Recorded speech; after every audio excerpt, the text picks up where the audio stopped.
Not sure what has happened today, but something in the GoTo platform has changed and it no longer gives me a camera option.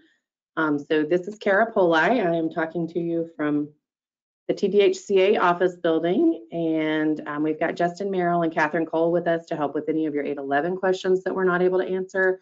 And then Amy Hammond will be here shortly. It looks like the other panelists don't have any video option either, so that might be something I need to look into with the GoTo meeting platform. So y'all bear with us. We are here. We are happy that you are here to join us on this lovely Wednesday morning. A little chilly outside for us here in Austin. We are here to answer questions. This is not going to be a webinar like you would normally have. This is a resource webinar so that you guys can ask your burning HOTMA questions and we can answer them. If you have questions, you can put them in the questions box. We will also do the raise hand option and we will unmute you. So we'll kind of go, in order. So the first question is the HOTMA handout provided the rules in which TDHCA will enforce? Looks like the handout's different than the one provided during the training on September 8th. So September 8th was our first HOTMA webinar, and then we did one on October 13th. Both of those are posted to our website. This will also be posted to our website probably sometime next week. The handout has changed. I hate to say substantially because kind of the meat and potatoes of it is still the same, but there are some nuances that we've clarified, we've gotten more information on, we've done some more research on. So yes, today's handout is a little bit different than what you might have seen in the September or October. The handout that we have today is pretty well how this is going to work for 2024 certifications. If you have already done certifications for 2023, you may want to go back through those and make sure that they are set up in accordance with the HOTMA requirements. I know that's a little extra work between now and the end of the year, but I think it would be worth it, especially if you've got an issue that might affect eligibility.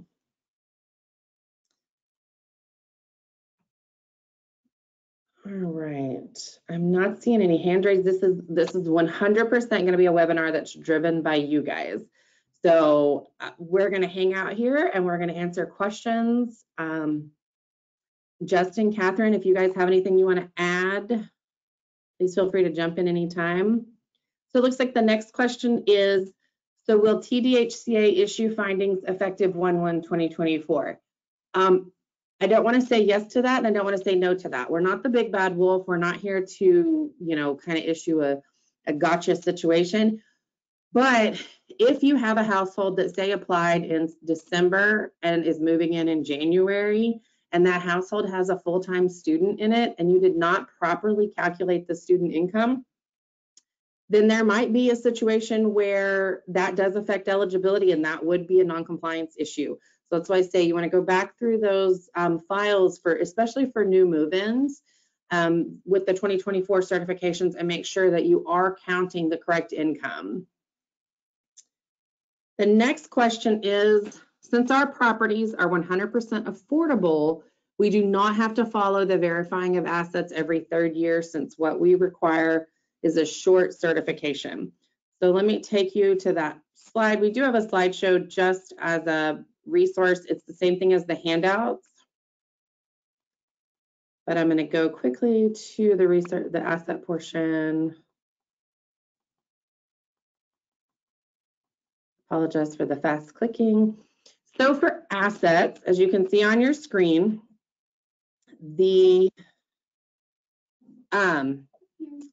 Amy just got here, so she'll actually take over written questions here shortly. So for housing tax credit exchange, TCAP, and state housing trust fund, you've got to verify those assets once every 3 years. So if you do those at initial move-in, then you're good. You can skip 2 certifications. If you don't do them at initial move-in, you've got to do them in one of the 2 subsequent certifications. For bond, you need to be verifying all assets at initial move-in and then every 3rd year. And for MFDL programs, you're going to verify initially and then every 6th year of affordability. What this looks like, kind of in a traditional, the household's moving in 2024, the owner decides to verify at initial move-in. Then 25 and 26, you get a pass. 27, everything's verified. 28, 29, there's a self-certification, not a pass in the true sense of the word. And then in 2030, everything's fully verified again. If you do annual eligibility certifications, you are not completing a certification, so you would not have to do any of this after the initial move-in.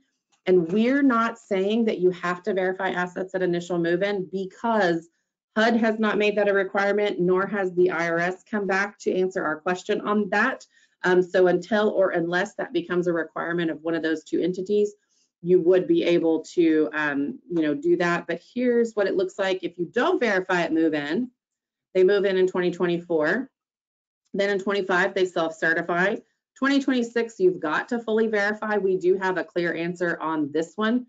So it is once every 3 years. So if they've, say you fully verified all the assets in 2023, then you could do the self-certification if they're under 50,000 for 24 and 25, and then fully verify in 26.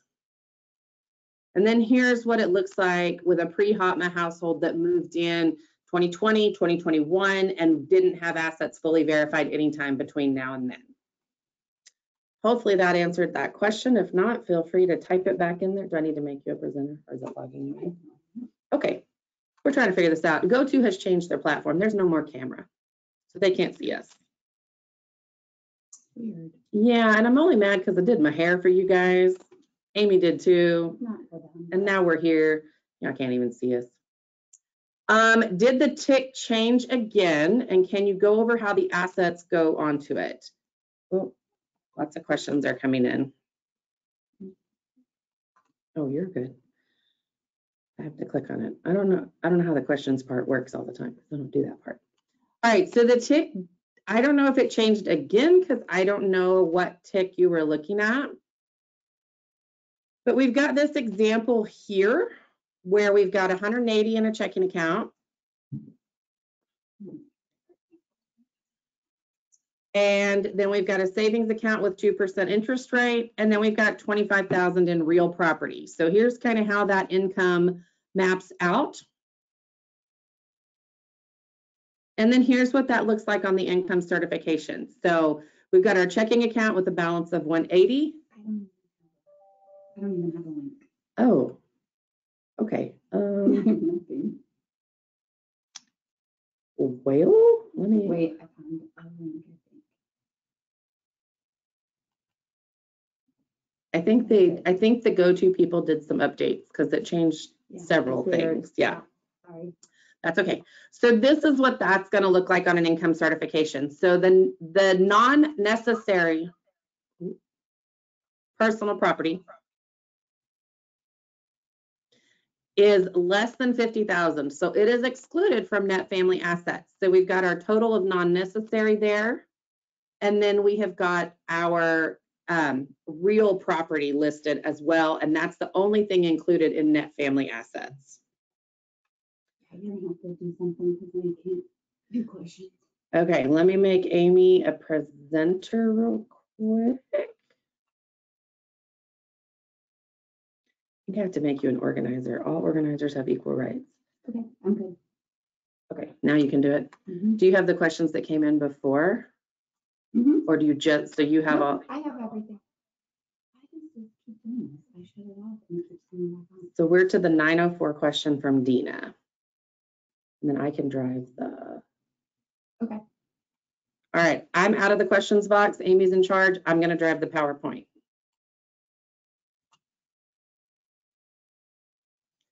Tell me where you want me to go. Actually, I can keep going through these asset examples. Yes, if that works. They want to see that too. Okay. So the checking account on this example has 18,000. Savings account with a 2% interest rate is 8,000. Land is still at 25,000.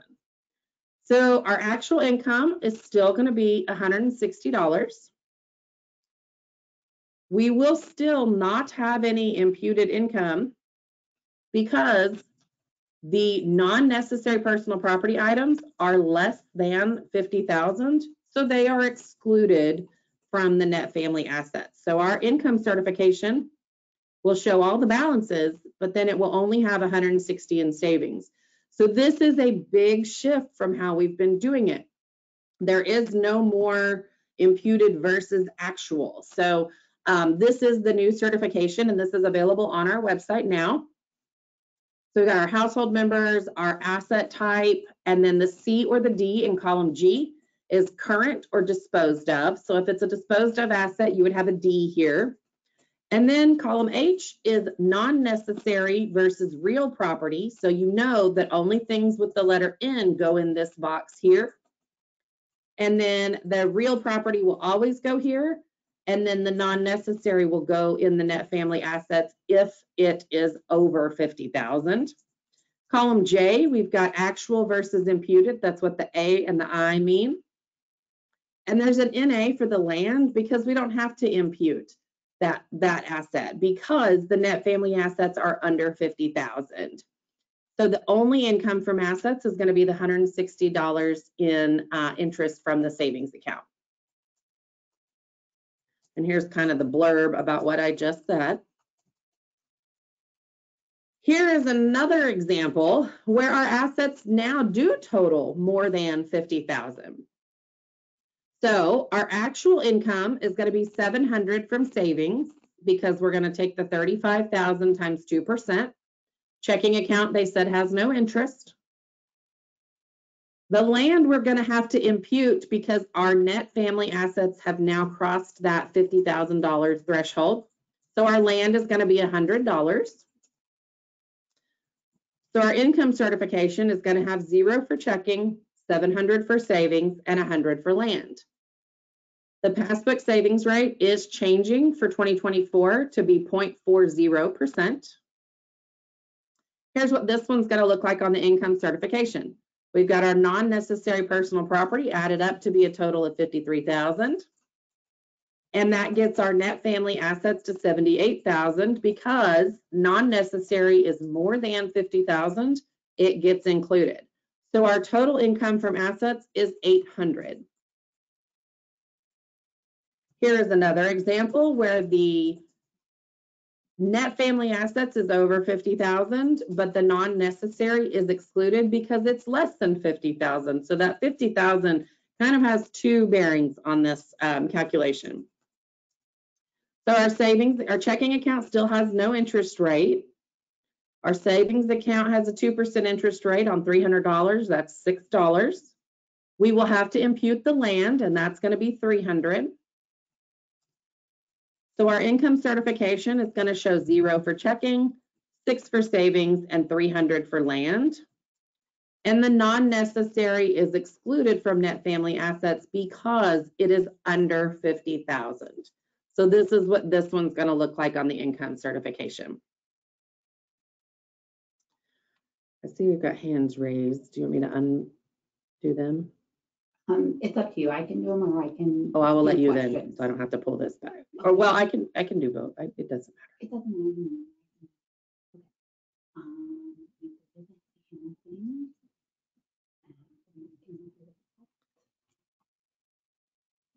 Okay, let me see. Hand raised.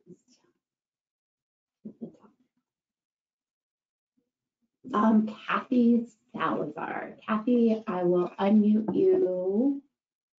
Maybe. This is so different. It's changed. They did an update. Okay, you're self-muted, Kathy, I think. See if you can unmute. There you go. Oh, I'm sorry. I don't have a question. I don't know how. I'm trying to figure this out.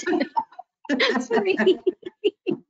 I'll lower your hand, Kathy. Okay. Okay, thank you. Welcome. And then we have Patricia. I think you are unmuted. Go ahead and see if you can self-unmute.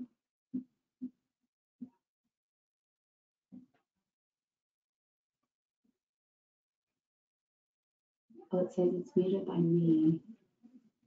I tried. There you go. Oh, wait. There you go. Okay, there you go.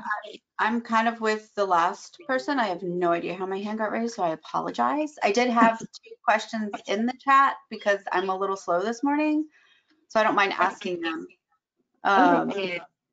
So if we do an AC, we don't need to verify the assets in year 3. No, because it has to do with the third certification. And if you're doing an AEC, you're not doing a certification, you're doing data collection. Perfect. Thank you. Mhm. And then we also have Patricia Villarreal, that you have your hand up. I did have it, but I posted the question. Well, I can ask it. So another agency, not you guys, had changed the verification forms being valid only for 90 days. Was TDHCA going to make any adjustments to that or changes? I would be curious what motivated them to do that. Oh, what? Say it again. The verification forms were changed to, instead of being valid for 120 days, they're only valid for 90 days. I don't know what Right. would have, Who's verification? another entity. That has nothing. to do Yeah, with I don't, that may have been an internal decision for whoever did that. That's not anything that's come up in any of our conversations. Okay, just wanted to confirm. Thank you. We like all the questions because we know you guys are going to have questions, and we'd like to be here as a support for anything and everything. And then, okay, Oh, I figured out how to do the hands. Oh, but they put it down. yeah, they put it down. Okay. Okay, so my next question where I'm at is, to confirm, we should verify assets for housing tax credit at move-in, no matter the amount. That is up to you. You should have a management policy if you will do it at initial. It is not required to do it at initial. However, currently, I think Kara has already went over this, but we have gotten guidance from the IRS that you can use the $50,000 threshold, but in that guidance, they told us that we must follow HOTMA, and HOTMA says that a full verification of assets is required every third year of occupancy. So if you moved them in 2024 and you did not verify assets at the initial occupancy, that is fine, but you would have to do it by 2026 at their recertification. And that's only for people who are doing full recertifications. If you are 100%, like Kara just said, you're doing annual data collection and not a full recertification. So there would be no requirement to fully verify assets in that case. So that is the answer to that. Okay. And then what's our next one? How are we supposed to handle the third-year requirement for already established households that are in a housing tax credit or home mixed community? So this is interesting too. So you're going to have to follow the housing tax credit program for housing tax credit, and you're going to have to follow home for home.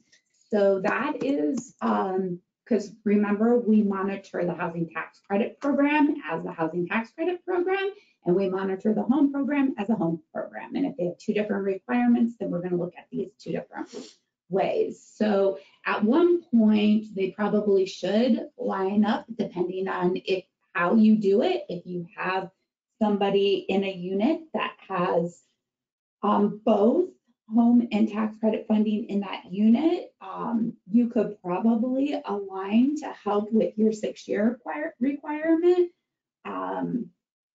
But you're going to have to follow each individual program and the program's regulations. So we've actually put together a flow chart, kind of, that has all of that on one handy sheet that's up on my screen now. I think you guys can see it. Yes.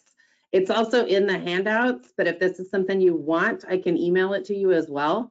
So it kind of tells you as concisely as we could possibly get it, what needs to happen for each program. This is going to be an instance where lots of folks with layered programs are going to have to really monitor this, because the MFDL requirements are still going to be initially and every 6th year, and then the other ones are changing a little bit. So if you've got the more layers you've got, the more difficult this is going to be to manage. I think we already answered Patricia's. Okay. Will the questions be available after class? I guess we I don't know, we can, I think we can print this. I did see like where we can, so if we can, It's- Patricia, we will. I can't promise you. We're gonna try and see, go to webinars, kind of a little different right now. So what we had talked about initially to do with these questions, and Amy can tell me if I've totally messed this up. We were going to use the questions from this webinar and the ones we've been emailed over the last week or so to kind of develop a HOTMA Q&A to put on our website. I don't know how quickly that would come up, but yes, I can get a report with all the questions. But some of them are being answered live, so the question report would not be as helpful as the recording would be, I don't think. And then given all the changes in eligibility qualifications, what do you think is the best practice to avoid noncompliance?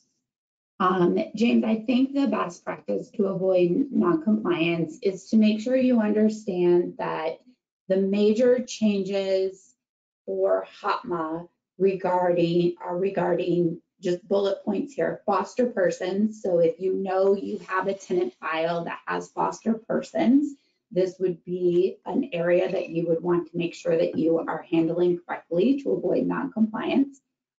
Which means if they're already there in place prior to HOTMA, they were qualified, they are no longer, are not considered an unqualified household, but you may now have an OI household that you'll have to handle based on program requirements. So home has different OI requirements than housing tax credits. So that could be the case at recertification. Second thing that you would have to consider would be your students. This is huge because in most, for years and years and years, we've always said if they're not part of the housing choice voucher or project-based Section 8, we don't care about their student income, and now we do. So this is something that I think most people are not taking very serious and is really going to catch a lot of people in the compliance realm. And thirdly is the assets. I don't think assets are really going to cause noncompliance, but we did an internal example where I pulled a 2020 file and I pretended it was a 2024 move-in, and the comparison in assets between with real estate, they had real estate, and the comparison in the asset calculations from, I think it was 2021. I lied, it wasn't 2020. I think it was the 2021 file. The difference between the 2021 assets and the 2024 assets was almost $400 higher in 2024. And I think it's because of the passbook rate and how we are now imputing any undeterminable rate of return. And it just added some extra cash to that house. It didn't end up putting them over the limit, but that is something that could potentially put someone over the limit. So I would say, in my mind, Karen, if there's something that I missed there, those are the three things that you would really need to look at HOTMA and say, if I don't do this, I'm going to have noncompliance. Some of the income exclusions that have come out, those are really going to save us in the compliance realm, right? Like no longer having to look at retirement accounts is great, but that's just my take. And I think the flip side of that is now that we're only looking at received child support and there's no longer the jump through hoops to show us you're not receiving it. The flip side of to what Amy is saying, and I know you guys are less concerned with this, but we're concerned with this because the people you guys deny call us and say, hey, they denied us, I don't receive that child support, that sort of thing. That is going to help be able to house more low-income Texans, because there are a lot more instances where child support puts somebody over. They can't show you in a pre-HOTMA world that they're not receiving it, but they're doing everything to receive it. So that's just kind of food for thought. The example I have on the screen right now, hopefully that's what y'all are seeing, yes, is an example of how that not counting the student income could cause an eligibility issue. So if you had this household right here apply, and remember, this is anybody now. It doesn't matter if they have Section 8 or not. Section 8's doing their own thing. And I've got an example where we're going to talk about that because that was a question that was emailed to me. So I want to be sure we address that as well. This right here, there's $5,000 here that needs to be counted as income for this household member, whether they're the head, the spouse, the co-head, an adult dependent, a high school kid taking dual credit. Any student income is unearned income, and it needs to be included for any household member. So here's $5,000 that would need to be included for this household. If they were with employment and everything just under the limit and you failed to include this, you now have an ineligible household that we would probably have to cite non-compliance for. I think that's going to come on kind of a case-by-case basis because we're going to have to look at the files as a whole. And then we've got several student examples that you guys have access to. This one's probably less of a big deal unless your folks are super close to the limit, because there's not 5,000, but there's 1,500 or almost 1,600. This one right here is a big one. If you all have a household that looks like this, and they're telling you, well, my parents pay for my school, but I'm living here at your affordable housing community, that income that the parents are giving to pay for the school, that's income to the household. So this is, I think, probably not something we're going to see, because I think a lot of our households are getting scholarships or financial aid, or they're paying for their own school. But this is something that you could run across. I'm not as worried about this one. These are Section 811 examples. But in this example right here, for the Section 811 program, you might have different income than you would for your housing tax credit or home or whoever program that you're layered with. So there might be an instance where something is going to count more so. If you look at the household that's on your screen right now, the question that I had come in was the Section 8 program, if this is a layered property, is going to count this as $1,800 income. But for housing tax credit, is it an $1,800 income or is it zero? And the answer is it's zero, because for the tax credit and home and all those programs, that Higher Education Act under Title IV, that is excluded. So that's an instance. I don't think that's going to affect eligibility, and that's not something we would necessarily cite, but it is something that you all need to be aware of, as far as how the differences work. What else we got, Amy? Someone is asking, if someone owns a home, we need to list the value of the home in the asset. Yes, real estate is not changing on how we calculate it. It's not changing how it's included. Real estate is still included. The big shift here is that if real estate is not being used as a rental property, then it does not have a determined rate of return. If it's a rental property, you've got rental income, you can determine the income. But if it's not rental property and it's just a home that they own, you're going to impute on that real estate if the net family assets is over 50,000.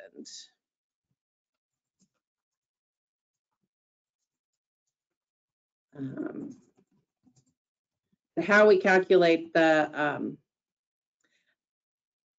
income is, or how we calculate the assets not changing. I did get a question on this child support example. We're now only required to look at the child support they have received within 120 days of the certification date. So this household got a certification date of September 1st, and 120 days prior to that is May the 4th.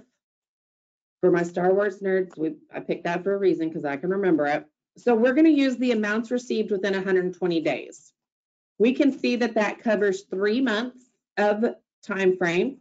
And so we've totaled this up and divided by 3 months to get our monthly amount to create that. If you want to total this up, divide by however many days are covered, and then multiply by 365, that's fine. You need to have, like Amy said a minute ago, a policy in place that tells how you're going to do that. And I got asked if tenant selection plans needed to be updated with HOTMA changes. And I think your selection plan, anything in there that is changing because of HOTMA, does have to be updated. 811 folks might want to jump in on that because there may be some changes to those plans that are not necessarily required for the other programs. Hi, Kara, this is Justin, and yeah, that's correct. HOTMA specifically does require that their tenant selection plans discuss the changes to HOTMA. So yeah, 811 will have some additional requirements. So we have a question here that says, can you clarify when to use the under 5K form and when to use the under 50K form? It's a little confusing on which form to use. The under 5K doesn't exist anymore. Right, it's coming off our website. At the end of the year, it's gone. 50,000 is the new threshold, so 5,000 is no longer a thing. And then the next one is on the first example where there is non-necessary is under 50K and real property is less than 50K. Can we use the under 50K to verify all assets? As we understand it, yes. So I want to preface that with Amy and I don't sign your paychecks. We are not your owners. We're not your syndicators. We're not the people that tell you how the. Let me see the example. Can you please? I can't see. Yeah. So for this example, what I'm hearing from other folks I'm talking to is that owners and syndicators are saying under 50,000, that's all good and fine, but we still want you to verify everything or whatever the case may be. This is an instance where they've said, hey, I've got a checking account. It's about 180. I've got a savings account with 8,000. And I've got a plot of land I haven't done anything with, and it's about 25,000 last time I got a tax statement. Okay, great. They've filled out the under 50,000. They've self-certified. We're moving on. Unless you're in one of those third years when you fully verify it. So I hope that answers the question. So yes, if it's no different than the under 5,000. Before with the under 5,000, if they were telling you that they had $100 in their checking and $300 in their savings, you didn't question them. I do know that most of you with any real property like land or homes, we're still pulling a tax report on that from the appraisal district website so you could confirm what they were telling you. I would anticipate that'll continue, but that's not necessarily a requirement on that. So. The next question is, why is real property or land being excluded from non-necessary assets and determining the 50K in assets? So HOTMA defined assets as two things, not three. Necessary personal property, non-necessary personal property, and real property. So now we don't look at assets as this big giant conglomerate of things. We look at it as three different things. Is this asset necessary? If it is, then we're not going to exclude it at all. If it is non-necessary, then we've got to look at if it goes over 50,000. So we're going to have to look at that. And then there's real properties. So we look at that as well. So now we got to kind of look at three different definitions of assets instead of one big definition of assets. So the chart that's up on the screen right now, real property, I think is easy to figure out. It's land, it's real estate, it's something that's attached to the earth. Necessary versus non-necessary, I think for a while, we're gonna need this chart. I know I am, because somebody asked if a kayak was necessary or non-necessary. Well, my brain shifts to, well, that's non-necessary. But HUD says down here, that's necessary. That does not count as an asset. So you want to be sure that your applications are updated to ask these questions. And our application on our website has been updated, and I can pull that up and show you how we did that. So let me find a web browser. My screen sharing is paused. I will fix that in just a second. Amy, did we have another question? Let's see. We might have repeated this already, like I'm still a few minutes behind on questions, but just people really kind of confused about when they have to fully verify assets and when they do not, and in regards to annual data collection and recertification. So if we can just maybe repeat that again, I mean, it's okay to repeat it 100 times. Yeah. That's what we're here for. So the verification requirements, and I do anticipate it's going to take us a minute because we as an industry are not super good at changing at the drop of a hat. And I'm lumping myself in there with that. The asset verification, one, the threshold is shifting from 5,000 to 50,000. You don't have to verify at initial move-in for anything that's not MFDL or bond. Those two do have to verify at initial move-in. But the other programs, if you don't verify at initial move-in and you do it the second certification, great. Then you go every third year from that. You can use those charts in the handout that I've got or that I've provided for you. And that you can kind of fill in your dates. And if you want me to send a blank chart, I can do that. We can develop that and kind of share that. The verification is no longer as program specific where you say or on that threshold. Every third year or every third certification, they're verified regardless of balance. So if they tell you they have a $100 checking account and a $300 savings account, but it's the third certification, you're going to still fully verify those assets. The good news is you now only need one checking account statement and one savings account statement. There's no more 6-month average for checking accounts. So the forms that we've got are on this website here. And we've got our intake application that's the existing one, but then we've also got the revised one under the HOTMA changes. And most of it, this part didn't change. Composition information's the same. Here's our veteran question. Hopefully everybody has that on there. So our income changed to have some different things on here. But and so now we've got educational scholarship or grants. So they need to say yes or no. And I know in the past we've probably ignored that. We need to look at that now. And then workman's comp, I know is excluded unless it's been received for more than 12 months. So if they come in to apply for a January move-in and they've only gotten workman's comp since October, you can exclude that for their 2024 certification. If they recertify for 2025 and they're still getting that same workman's comp, you now need to include that as income because they've received it for more than a year. So on our asset section, we've taken off the retirement accounts. We've kind of updated these. And then we've also added the peer-to-peer information. And then we've listed out some non-necessary personal property from that HUD checklist to cover the basis. So TAA is also adding this. So if you use those forms, that's going to be done. I think they said they'd get those out in January. Michelle Martin, your hand is raised. I'm going to unmute you if you want to unmute yourself and then ask your question.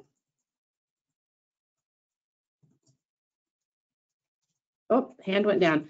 All right, Dina, I'm unmuting you now. Dina Moreland, if you want to unmute. Good morning. Hi, guys. Good morning. Thank you for having this. I am still a little unsure about the assets.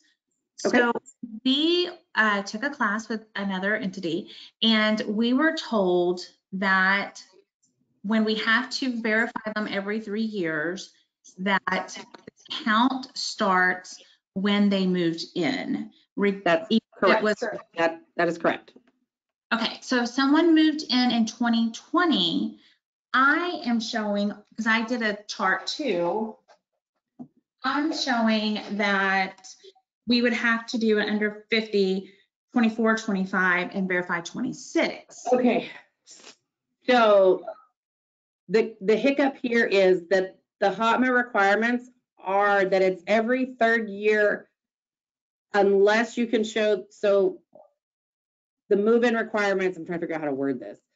The reason we have the 2020 listed to be verified fully in 2024 is because it hasn't been verified in the 3 years surrounding that 2024 certification. So it's almost like a starting off point. HOTMA didn't start until 1/1/2024. Right. So that's what we have to keep in our mind. So we're not going to count, we're not going to go 2020 to 2021 to 2022, 2023 would have been Okay. third year. So It didn't exist. It didn't exist then. So Right. starting when it exists. So for, let's just do 2020. So if I have, 10 households that moved in 2020, all of them need to verify assets in 24, and then we start our count? Yeah. For those households, yes. But this is not a, oh, go ahead. No, I was just gonna say, so anybody that's moved in more than 3 years ago, we should verify all assets 2024 on research. If they're Never verified. I think so. Now say that you had a 20. credit, not layered with home, this is straight tax credit, full research. But say they had $8,000 in assets when you certified them in 2022. You fully verified all those assets. So Okay, now 22 is your starting point. 23 and 24, you self-certify. 25, you fully verify. okay, thank you. You're welcome. Gonna do some written ones or? I do. There was one that I promised I would answer live and we've kind of had I kept going and like I missed it. They're confused about the child support and like the 120 days. Like we're not saying you have to constantly certify them. Can you go back to that example and show what we mean by it's kind of you in my brain, I'm saying it where I'm thinking of like pay stubs, but I don't feel like I'm communicating that well to you all what I'm thinking of and what I'm. You want to talk through it or do you want me to? I can. Okay. So you can see here that they're going to move in. Hopefully it's not forever like I did. No, I think it's probably docked. Oh no. This happens every time I move anything on the screen. I gotta find it again. Go ahead and talk to it. Okay. So for this child support verification, you can see that they get $520 a month. You don't have to go through the hassle of a 120-day calculation because you can look at this, you see in the circle, they get $520 a month. There's no question they get $520 a month. So we're gonna do 520 times 12. If you do the 120-day count, that's fine. We're not gonna cite non-compliance for that. We're just trying to show you that this one's a little bit easier because it's $520 a month. This is an example where our 2023 or pre-HOTMA brains are saying, no, that 425 count, she can't show that she's trying to collect it. It doesn't matter starting in 2024 certifications. Now we're saying, oh, she's given us a printout, she doesn't get it. We are not counting that 425, which us at the department are very happy about. We feel like that's a more fair situation. Here's another child support verification. We have looked at this one, we've scrutinized it, we've done our due diligence. We can see they get 3 payments every month. They're all the same amount. All 3 of those payments every month they get are the same amount. They get $206.31, $65, and $141.31 every month. What I would do as a monitor is I would add those 3 together, multiply by 12, call that child support, because we can see they get it every month. If you take the 120 days that's shown in that box, great. Do the 120-day average. I think your amounts are going to come out similar enough that you're not going to have an eligibility issue. I could be wrong on that, but I feel like I tested it on this one and it was pretty close to the same amount. But we're not looking at that ordered support amount anymore. We are just looking at what they receive. But here's an example where the 120-day matters. And this is where if they were just getting 258 every other week, we could have counted it that way, but they've got that 387 thrown in there. So now we need to look at the 120-day data. Does that help explain that? We've got several hands up. Do you want me to let me do those? Okay, yeah. Cool. All right, Nicole Torres, I've unmuted you. Hey everyone. Go off what Dina was saying earlier. So let's say I have people moving in 2023. They didn't verify assets then, and I'm confused. Am I doing it 3 years after, or are I doing it in 2024? You're not doing. If they moved in 2023, you are not doing it in 24. Okay. I'm trying you can. You should have a management policy about how you want to do this, but you will need to do it within a 3-year period of their tenancy. Mhm. So you could do it in 2024 and then do it again in 2027, or you could do it in 2025, but you have to do it at some time in that 3 years of their tenancy. So Okay, on this that's- example, sorry, Nicole, I didn't mean to interrupt. Go ahead. No, okay, I understand now. That sounds, okay, I like it. It's about what our policy is then. Correct. So the example on the screen right now, take the years out and put in whatever year move-in date you need to. And this is kind of your jumping off point.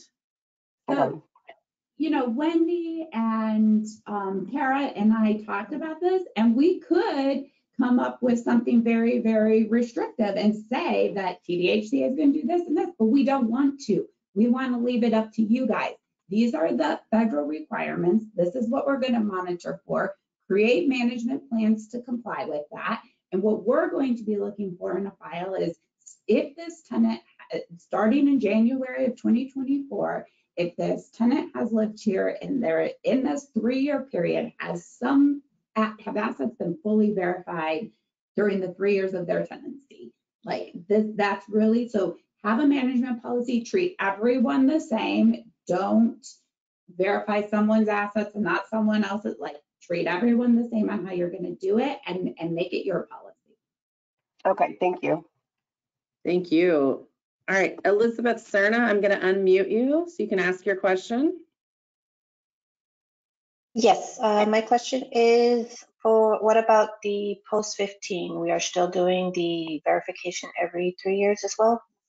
If you are post 15 and your owner or syndicator has said, yes, I want you to do full certifications every year because we're mixed income, we're still only going to look at AEC data. So your owner and syndicator may tell you to do the every 3-year thing, but we're not looking at it because all that's required is an annual eligibility certification, not a full certification. So no, once you pass post 15, you're not having to do that anymore. Gotcha. For us, but we don't sign your paychecks. We are not the owners of these developments. Correct. Okay, thanks. Do we have any more hands? We have several hands, but if you Okay. want to ask a question, we can. Go with the hands because they might be on topic and then this might be off topic. Okay. Jean Bear, I apologize if I'm saying that wrong. I have, oh, your hand went down. Okay. Darnell, I'm going to unmute you. Darnell Harris. No, I'm still here. Oh, okay. I was Sorry. putting it down because you called on me. All right. What's your Sorry. question? So I apologize because it seems like the hands aren't necessarily correlating with all of the slides because I threw mine up back when we were talking about child support. That's okay. Yeah, we can go back. Thank you. In your third example, when you started referring to 120 days, Is this the example or are you looking at this example? no, not the second one. It must have been this one. At some point, you were taking the amount that they received during the year, and they only received payments during 3 months out of the year, and it looked like you were annualizing the amounts received during that short time, as opposed to calling that the 12-month income, the annual income. So this, I think this might be the example. We can see they got payments in March and April. We're moving this household in September 1st. So all that we can use for Okay. income calculation is May, June, and July. We got this certification in early August. Plus, please note that April 2000 payment, April is tax season. So what do you think that is? That's probably garnishment from the taxes. We would never count that. So Sure. What help me understand this 120-day look back. Is this a Texas policy as opposed to following, just annual income from the handbook? So HOTMA said that you're going to use the payments received. So payments received. And Well, I think that HOTMA went on to clarify that that's what they have intended. I think is it possible that you're referring to the difference between the court ordered versus what was actually received? No, HOTMA changed it, where the language in HOTMA actually says that court orders amounts are no longer sufficient, and should not be used, that we should only be using payments received, which I tend to agree with. I think that that's a more accurate look I at agree. what a household is receiving from child support. So, but we go back 120 days because that's what our programs use as the threshold for verification. Same thing that we do for pay stubs. When we say your pay stubs must be within 120 days of the move-in, same thing with this child support, within 120 days of the move-in. So if this household received no child support payments within the past 120 days, you're saying the calculation from child support would be 0. Correct. Yes.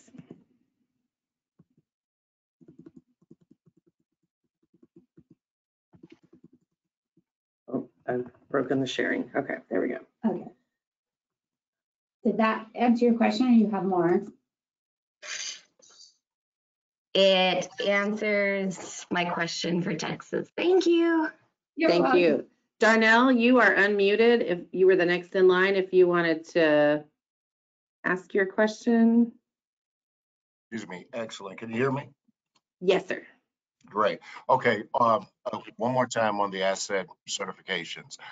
If we have multiple programs, if we chose to use 2024 as a baseline, and let's just say for housing tax credits, bond, MFL, whatever program, we chose to do full certifications on the assets in 2024, could we start at that point just doing in essence 3 years? And I do understand that home is going to be 6 years, but as far as, I guess, as management to keep everything on track, understanding there's going to be move-ins in between time, but if we just tracked it as, okay, starting 2024, we're verifying all assets every 3 years going out.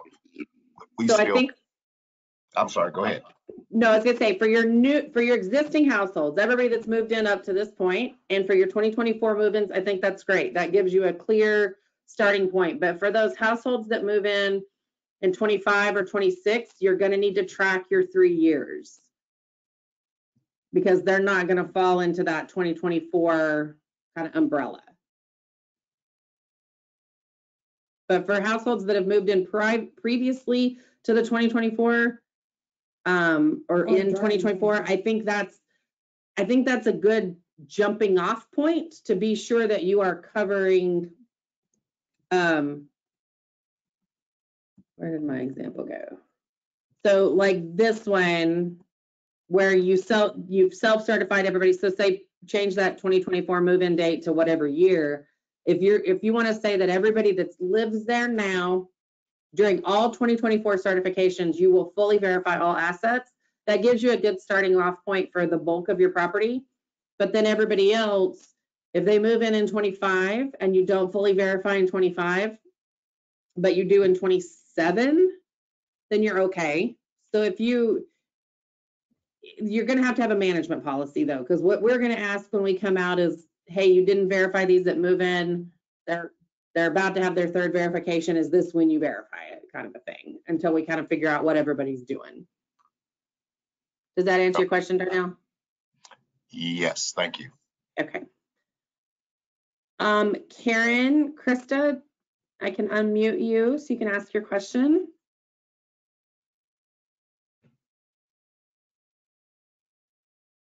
Hi, quick question. Can we go back to slide 7 regarding the foster children? Yes. Really quickly. And I guess the question we're having is the third bullet point that says persons between ages of 18 and 24 who had left the foster care. Are we counting their income? Those are going to be persons that are not they are no longer living with their foster care provider. That is an 18-year-old who has graduated high school. They've left the foster care system within 90 days of moving in. So that 90 days is kind of the key there. they're moving into the property, they are now counted as a regular household member, whether they're living alone or they have a roommate or a spouse or a partner, their income would count in that scenario only.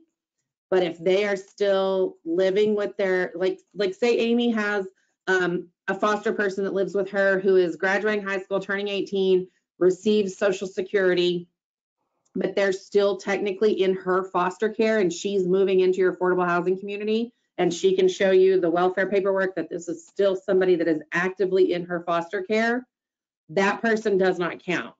But if that person says, I'm out of the foster care system, I've graduated high school, I've got a job, I'm moving to this affordable housing community, within that 90-day window, there's you would now count that person as an independent household member. Does that clear that up? And that applies to the 16-year-olds as well? They would have to be, let me read what this says. So there would have to be they would have to be at risk of becoming homeless at age 16 or older. So if they are 16 or 17 and they are effectively in the foster system, but maybe they've run away too many times and they don't have a foster home and they're leaving the program. I don't really know how all of those ins and outs works, but I can find that out if you run into this. But yes, according to HOTMA, they would be considered a single person household or a single, person, and they would no longer be, the income would no longer be excluded under this HOTMA allowance. Okay, so but if we have a situation where we have a person that is going to graduate in the next 90 days. But they live currently with their foster person? Yes. That doesn't count, they're excluded. Even if they're going to graduate within the 90 days? No, if they are, so the 18 to 24, so if they are going to stay with that foster person and maybe go to college or do, whatever, but they're going to stay in the foster program and stay living with that foster person, that foster provider, they are excluded. It's when they are no longer living with that foster care provider, they are leaving foster care. Got it. So the person you're referencing has not left foster care. They are still in foster care. Okay. Okay, thank you. Thank you. Esmeralda Guerrero, I'm going to unmute you so you can ask your question. Yes, I wanted to go back to the full verification part again. I'm layered with home and tax credit. So I do full verification every 6 years. But now it looks like I'm gonna have to do every 3 years on whenever they come up with different folders, right? Different residents. So you're gonna have two different things to manage. You're gonna have to do your initial and every 6th year under the home program. And then for your tax credit program, you're already doing initial because of the home. Right. But then you're gonna do every 3rd year of tenancy or sometime in the 3 years of tenancy for the tax credit program. And it would be different for everybody as they come in, right? Correct. Because it's based on when they move in. Just when I thought I had it, now you changed. I know. I'm with you. Okay, that's my question. Thank you. Thank you. All right, do you have one? Do you want to? You can keep going with the live ones. We've got some really good written ones that we'll get to after the live ones. Okay. All right, Candy, unmuted you. Hi, I just had a question regarding the child support verification form that we received back from the OAG. Is that a form that we can accept firsthand from the household applicant, or do we need to provide proof of how we sent and received that? They can print this form. So they can log into their system and they can print you. They can also print you that other pay history that just shows like all the payments, and that's now acceptable. So I wouldn't have an issue with that if they can print it for you. Now, if you think that the integrity of the form is not there or you think it's been altered, then you would need to ask for something else. But I wouldn't. This isn't something that I look for a verification of how it was obtained on. Okay, traditionally that's what we've done is we've sent over an email to the state, we receive it back, and we put all that back up in the file. Yeah, I think it's fine either way because they do have access to it. Thank you. Thank you. All right, Tracy Westbrook, and then we've got Kathy Salazar, and then we'll do some written questions. Tracy, you are unmuted on our end. There you go. Okay, thank you. So if during the 120 days, they receive a payment from the dad's tax return where it's garnished, even though that's a one-time payment a year, will that be counted if they get No. it here? No. Okay. We would exclude that. We would exclude that now. Like Okay. this one, say that giant payment had been in June, I would probably exclude it because I'm going to say, oh, he won the lottery and they garnished it. Oh, he got his taxes done late and they garnished it. I'm not going to say that's anticipated to happen again. Perfect. Thank you. You're welcome. Kathy Salazar, I'm going to unmute you. Oh, you're unmuted already.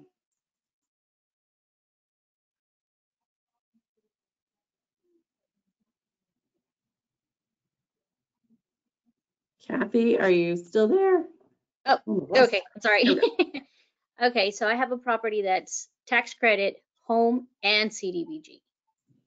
Okay. Is it our CDBG? We don't. No. Okay. I didn't think so. Okay. So how do, I mean, I know that every year we have to verify assets for the CDBG and home. How do we, I know you're saying that we have to do it every 3 years for the tax credit, and home, it's what, every 6 years or something? Home is every 6th year of the affordability period and initially. And the CDBG, you're gonna have to have that conversation with your CDBG administrator, not us. Because we don't govern those funds. Okay. All right, I just wanted to make sure. Sure thing. Thank you. All right, that gets us caught up on live questions. Okay, we have some really good written questions that I think we need to talk about. And I just got to go back and find the first one that I was like, oh, this is a good one. There's so many. But it had to do with students. I'll find that one, but I like this one too. With the new requirements of HOTMA, how will this affect re-syndication properties? Would current residents still be qualifying as grandfathered in households based on the original qualifying certification? I'm assuming under a LURA issued by us, that is tax credit, and now you're putting more. The answer is yes, that they would still be considered qualified households, and you would just follow HOTMA like everybody else at 1/1/2024 with any move-ins or full recertifications. Because those households were qualified under the requirements for the program at the time of move-in. Yeah, we're not going to make HOTMA retroactive. We're not making this harder than it needs to be. We're not going to put it back. Oh, was the student question. It was from Patricia Hensley. What documents does TDHCA expect to see with students assisted funding? I would say just like we used to do it, we're going to want to see their student status. We're going to want to see tuition and fees and, all of the charges. And then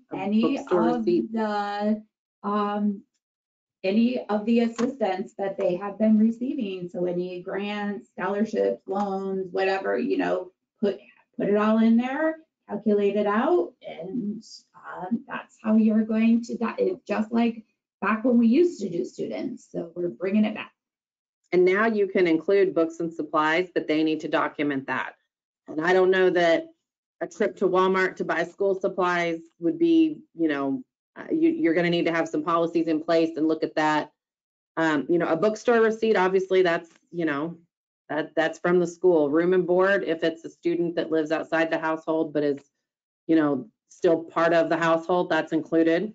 I think I'm glad they're including books, but I don't know if anybody buys books anymore. No, Ethan goes to college, and I think he's had to buy 2 books. Most of them are online. Yeah. So, or digital. So, yeah. Been out of college a long time. Going into his second year of sophomore year, and I think he's bought 2 actual books. Now, I don't know, different programs might do different Yeah. things. I'm not quite sure. Wendy has Sydney in college, and she's might have had to buy several books because she's doing more chemistry stuff and Ethan's doing engineering. So could be different for each program. So I don't know, but I know that Ethan really doesn't have books. So to say, not like when I went to college and it No. was like $600 in like books. Yeah.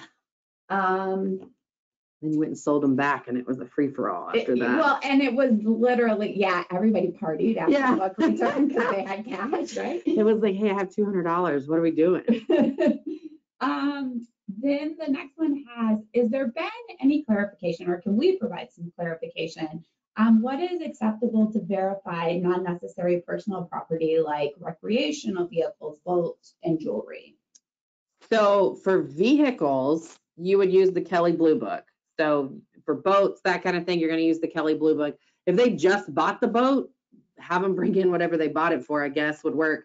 You are going to get into some areas where if they've got a Pokemon card collection, you're going to need some sort of appraisal. They may not have that, so they may have to do a best guess. I think you can probably, now you can probably find anything online. Right. Like you can probably Google, like, I have this Pokemon collection. What is it? What's the value? I don't know. Hudson has 3,000 Pokemon cards, and they're floating all over my house at any given time.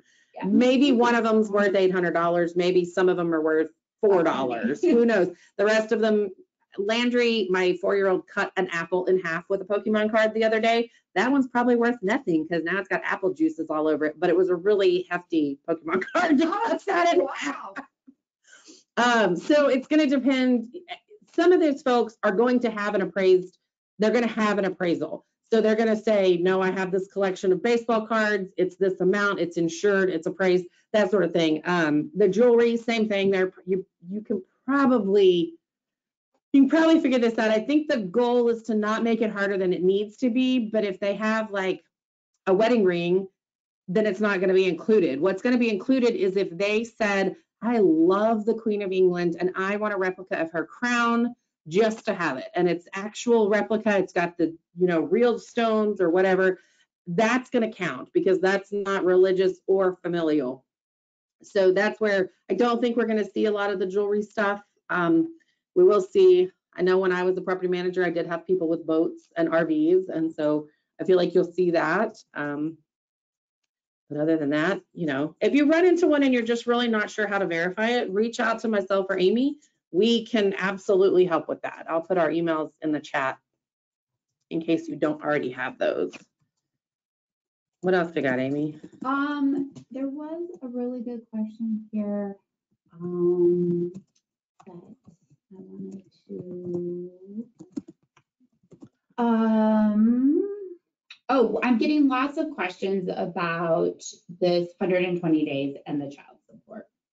So people are saying, can we have management policies where we get 6 months or management policies where we take the full year? And the answer is, of course, you can always be more restrictive than us.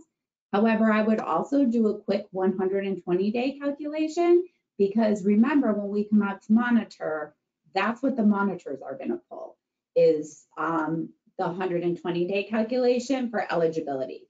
So if you're going to require more, you can, but I would also just kind of check to see that 120-day doesn't throw you off in any way. Like if the 6 month average is reducing it or the 12-month average is reducing what it would be at the 120 days, you could have an issue because we're going to come out and monitor using 120 days. Because just like what you really have to, I think, like for me, if you just think of it the same as pay stubs, right? If your management policy is that you need a whole year of pay stubs, well, you can't use the whole year of pay stubs. I mean, you could for your purposes, but for monitoring purposes, it clearly states that it is all of the income within 120 days prior to that certification, or when you're collecting and you're doing everything is within that 120-day window. Nothing has changed here. That is the exact same way that you're going to look at child support. Now, you're really going to treat it like a pay stub. Yeah. Exactly like a pay stub. There is nothing different here. Yeah. Another question that I've been getting a lot with through email, Amy, and I don't know if you're getting this, is about the ability to use the Section 8 verification for all programs now, not just the non-MFDL programs. And that is acceptable with 2024 certifications, but you must use the form that's on our website because it says on a specific date, the household of such and such members was verified before adjustments to have an annual income of this amount. That's the requirement. It has to say the actual date and the actual income, not just are they under this limit amount. So you want to be sure you're using our form if you're doing that, but it is okay to shift to that. We do have an income determination training in January where we're going to have all the HOTMA stuff rolled into our income determination training. It's going to be the same training we've been offering, just with those HOTMA adjustments.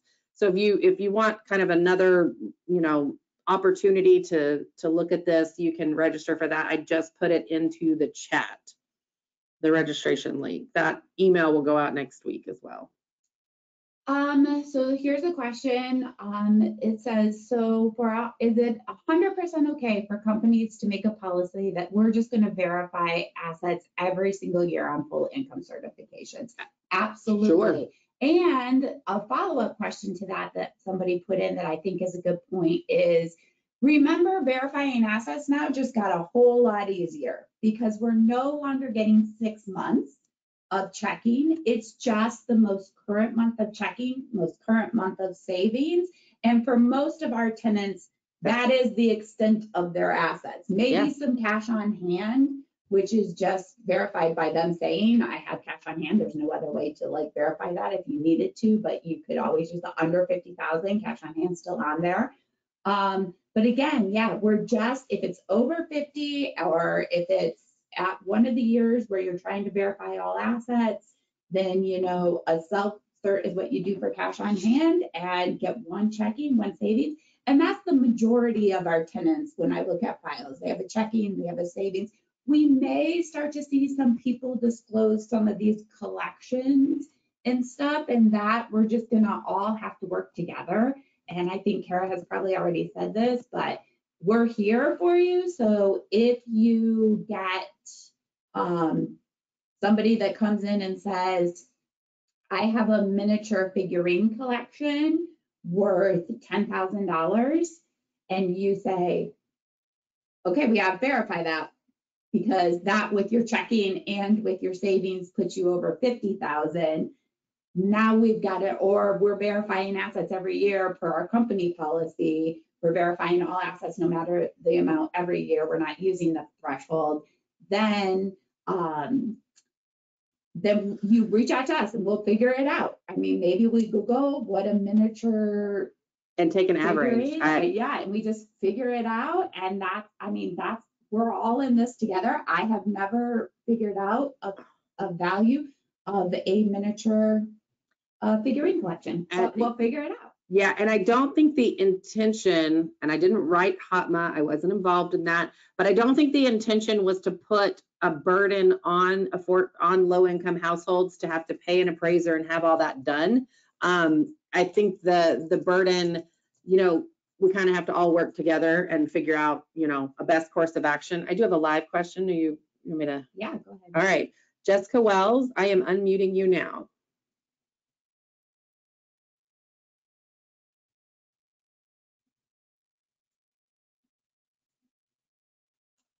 Jessica, we cannot hear you.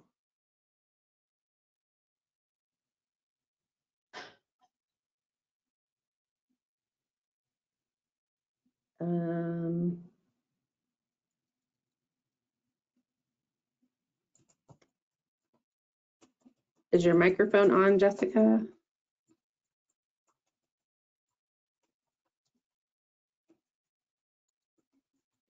Okay, hand went down. Anybody else have any live questions? Feel free to put your hand up. We can unmute and. And this is a question. So if a household's assets are over 50 or under 50 at move-in, we do not have to verify every 3 years, only if they are over 50. So no, that is not correct. There is an every 3-year requirement regardless of value. So let me pull up my asset slide again. We've got several hands that just went up too. So for the assets in the intervening years, you can use the under 50,000 as long as they are not certifying that they have more than 50,000. But you cannot, if you're going to verify everybody's householding assets at initial, or you have MFDL or bond and have to, you've got to verify everything regardless of value. So if they tell you they only have $100 in their checking account, you're going to verify that checking account even if that's their only asset. And then every 3rd year, you're going to fully verify all assets. Those intervening years is when you can use the under 50,000 certification. And if they certify that they have less than 50,000 or 50,000 or less, then you are good to just use that. Celine, I'm going to unmute you. Good morning. Can y'all hear me okay? Yes, thank you. Good morning. So my question is along the same line with the verification every 3rd year. So if a property is 100% tax credit and uses AECs, but they're also layered with home, so they do a full certification every 6th year for the home program, would they be required to do a certification on the 3rd year of occupancy for the tax credit program if they're 100%? Okay, No, so to Esmeralda's question. So okay, that's what I thought. Yeah. So for Esmeralda's property that's layered with tax credit and home, if it's 100% tax credit, she can still do the AECs. Every year, she would not have to do a full recert on the 3rd year of occupancy and just do the recert the 6th year of the home compliance period and still be fine, right? You got it. Yep. And just remember, for home, you still have to do a TIC. You cannot use an AEC for the home self-cert. Got it. Thank you. Thank you. All right. Cindy McNary, I'm going to unmute you. Cindy, you are unmuted. There you go. Hi, yeah, I had a question. I asked in the chat, but I don't think it really understood what I was asking. On question 3 of the child support, if we usually approve 120 days in advance for something, obviously like a move-in, if, say, we approved it for September 1st, but they didn't move in till October 1st, would we need to recalculate for that? No, I don't. You know, I think that's an instance where if all your pay stubs were too old, I know from when I was on site, I would have had to get new pay stubs. So I guess if everything is now outside of the 120-day window, maybe they applied really early and they were already pushing the 120 days for September 1st. That'd be the only instance I can think. And realistically, I just don't feel like people's child support changes that much. I feel like they either get $25 a month and it's sporadic, or they get a pretty regular amount, just from what I see in y'all's files. And I mean, I was on site for 15 years, and so that's what I was seeing, you know, even when I was on site. So I think that is worth the due diligence of a look at your file, but I don't think you need to, don't lose sleep, don't wake up in the middle of the night, as Amy and I have been doing for about a year now with HOTMA nonsense, you know, that, oh my gosh, I'm gonna have an ineligibility issue. Just, you know, take a look at them, and if it's gonna be an issue, just like it would have been before HOTMA, you know, I think it's worth a look, but I don't think it's worth losing sleep over. Okay, so just leave it alone. It's probably going to be fine as long as it has. You guys are really good at what y'all do. You can take a quick glance at that paper and say, ooh, they get $258 a month. We already did 258 times 12. We're moving on. And you're good. There's no problem. Or you can say, oh, crud, their last payment was 119 days before they're moving in. We really need to know what they've gotten, you know, if any, if they've gotten any, if you're pushing the limit on that 120 day and the move-in changes. Yeah. Same as you would with pay stubs. Yeah, just treat it like pay stubs. Yeah. Well, yeah, my point is that I know you're saying it's pretty consistent, but from what I've seen, especially where our property is, it's not. Like they get amounts crazy all the time. The last 120 days tends to be like a moving scale as to what they get. So I'm just wondering, is that going to be? You don't have to, we don't want you to have to be like constantly verifying, just because like, as long as the pay that you use to calculate their eligibility is within 120 days of that move-in date, I don't want you to have to continue to verify to be like, oh, the only thing is just like pay stubs, like Kara was saying, if they were scheduled to move in on September 1st, something happens and you started verifying in what? May. May. And all your stuff was from May. And all your stuff is from May, and they don't move until October 1st, you're gonna have to get new pay stubs anyways. You might as well get a new printout just to double check that, especially if you know that it's like that. But if you started in May and they move in on September 1st and you're within that 120 days, then you're like, I'm good. I don't have to recalculate anything. It's the same thing you would do with pay stubs. So like the example on the screen, this verification was obtained August 11th, goes through July 30th. They said they're moving in September 1st. Well, maybe they originally were going to move in August 15th and it got pushed to September 1st. We're not going to come back through and redo that. We're going to say they got the verification. Here was the certification date. Here's the 120-day window. I think child support is an area where we give as much grace as we possibly can. Amy and I really have, we disagree with some of the rules, and we're really happy about this HOTMA change. So I think this is getting to be made harder than it needs to be. And like Amy said, it's like pay stubs. Just take the same date range you would use for your pay stubs, use it for your child support, and average it out like you would pay stubs, and let's call it a day. Let's move forward. Yeah. Does that help? Thank you.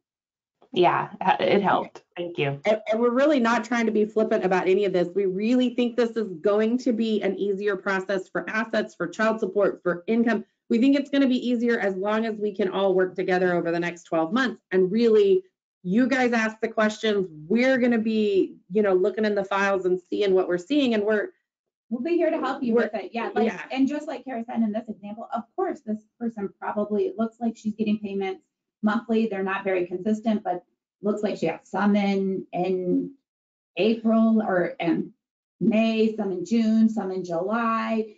Of course, she probably got some in August, but we're not going to say, go back and verify that again because she's moving in September and you missed a month of payments. Nope. When you did the verification and you got the verification in August, that's within 120 days of her move-in date, that this is good enough. Move on.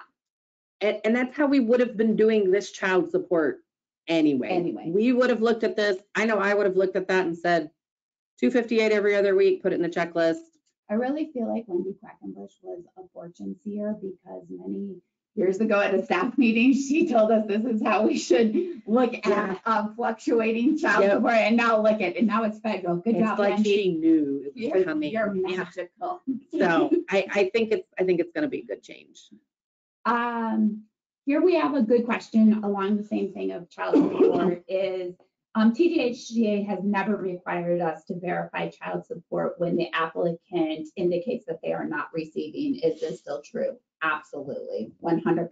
If they say that they do not have a child support order, they're not receiving child support, they don't have nothing, move on with your life. You don't have to go through the hassle of trying to get a printout and all this kind of stuff. That's only it. Fair housing soapbox. If you're going to say, if you take one person's word, you better take everybody's word. Don't verify some people's versus other people's, because our fair housing division gets those complaints and phone calls. Especially if it's a single father moving in and they want to. You need to have I would have a company policy. When I was on site, our policy was we sent that form to the AG's office no matter what. And it either came back, there was no case, or it came back, there was a case, and we sent it no matter what on every household, whether it was ordered or not. And that was what the company I worked for said was the safest bet. You don't have to do that. I'm not telling you to do that. I'm just saying that's what we did. So you want to get with your owners, your syndicators, your management groups, and find out, what do they want you to do to be safe? But no, if we see a certification that says I don't get child support for whatever reason, they list all kinds of reasons, that we're probably going to move on. And then we have a question here that says, and Justin, please jump in if I'm speaking incorrectly with this, but with HUD delaying implementation till 1/1/2025 for public housing, I like to just put that out there. And they're not technically delaying it. No. They're just giving grace. Yeah, they're giving grace till it still has to be implemented Yeah. on 1/1/2024. But anyways, that's just a Karen and me. It's a conversation for another day. How will 811 be monitored as far as completing compliant 5.9 track submissions and stuff like that? Because the tracks 2203.8 is not out yet. We know this, and Justin and I have had many conversations about this. And Justin, please jump in if I say this wrong, but you will not be able to implement HOTMA on your 811 tenants until HUD updates those forms. So you will not be able to, and Justin and I just had a conversation yesterday about what we think you will be able to implement as far as calculation, or Monday, not yesterday, calculation wise, and what we don't think you won't. We definitely think you are going to have to start using the new passbook rate. And I forgot, Justin, did we also say the new deduction amounts too? No, I don't know if the softwares are going to accept. So basically, 811 will become effective once the third-party software goes into effect and can transmit the new 5.9s. We don't know when those new 5.9s are going to be available, and it's going to take about 3 months or so after HUD releases that for your software company to be able to update their systems. And the current systems may not be able to adjust those deductions. Like, so currently it's 480 for child support. And if it changes in the future, then your software may not be able to make that adjustment. So a better example might be the elderly disabled deduction. That's changing values, but your software may not be able to input the different amount. So it's more likely that you're going to have to wait to do those deductions after your software is updated. Thank you, Justin. I know we had talked about it, but I just thought we weren't sure about deductions. But the next question is, we're only collecting one bank statement for both home and tax credit. Yep. True statement. That is true. And we are very excited about that. Is the new tick available? Yes. It is.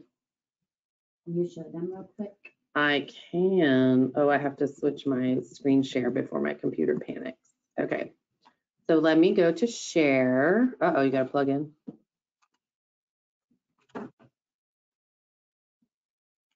Okay, so I put the link to the newest HUD guidance in the chat as well, but that's what it looks like. So let's look at forms. So on our forms website, we've got our regular stuff right now. Some of this will fall off after the 2024 stuff takes effect. We have our section about HOTMA right here. These are the forms for 2024 certifications. Our income certification looks a lot the same. We've got an effective date, we've got a move-in date, we've got initial recertification, transfer from, and then all your property information, your household information. Your incomes are not changing really. They're still right there. Your assets are what the asset portion of the tick is what's changing. So we've got our household member, our type of asset, current or oh, I just lost the word. Current or disposed of. Yes, there we go. I was going to say dispersed, but that's wrong. So current or disposed of, non-necessary or real property. That's the difference between the N and the R. Cash value of the asset. How to get to cash value has not changed. You still take market value minus cost to convert gives us cash value. Actual income versus imputed income. And if they have a discernible rate of return, like a checking account that says there's no interest, that is a discernible rate of return.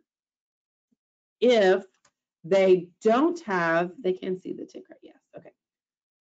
If it's a piece of land that doesn't have income, that's non-discernible rate of return. But if it's stocks that say they don't receive interest or dividends, then you would use actual and it would be 0. Then the same thing for each asset. And then you're going to add up your non-necessary items. So anything with an N in this column is going to go here. If that's under 50,000, or if that's 50,000 or less, it will not go here. Total actual income and total imputed income will then be added together, and that amount will be added to the total household income. Everybody still has to sign. The next page is not a whole lot different. We've got our annual income from all sources, income limit, designations, rent paid, student information for the tax credit exchange and bond. At this time, that hasn't changed. And then page 3 has not changed. Any other questions on the income certification? I can always go back to it. I'll leave it pulled up. Okay. Do we know when softwares will be updated? That's not our realm. And I keep getting emails from owners, management groups, software companies asking if we're going to delay it. We're not. So if your software company is not going to update, and Amy can jump in if I'm giving bad information here. If your software company is not going to switch to the new TIC and you want to be sure you use the new one so that assets are outlined correctly, then you're going to have to do those by hand. You're going to have to get the one from our website and type the information in, which we show you how to do in our income determination training. So if you're not sure how to do that, that's a resource that's available. But we're not delaying it. So those asset requirements, the student income stuff, the foster person stuff, that all needs to be accounted for. So some of this, if your software providers are not updating it and it's not a HUD situation, you may have to make, some manual adjustments to make sure that people are properly qualified and eligible.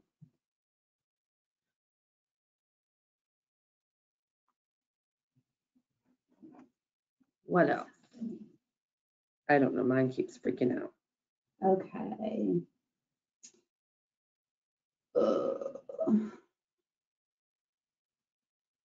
We have a household recertifying in 2024, and they have more assets that are able to fit on the TIC. What should we do?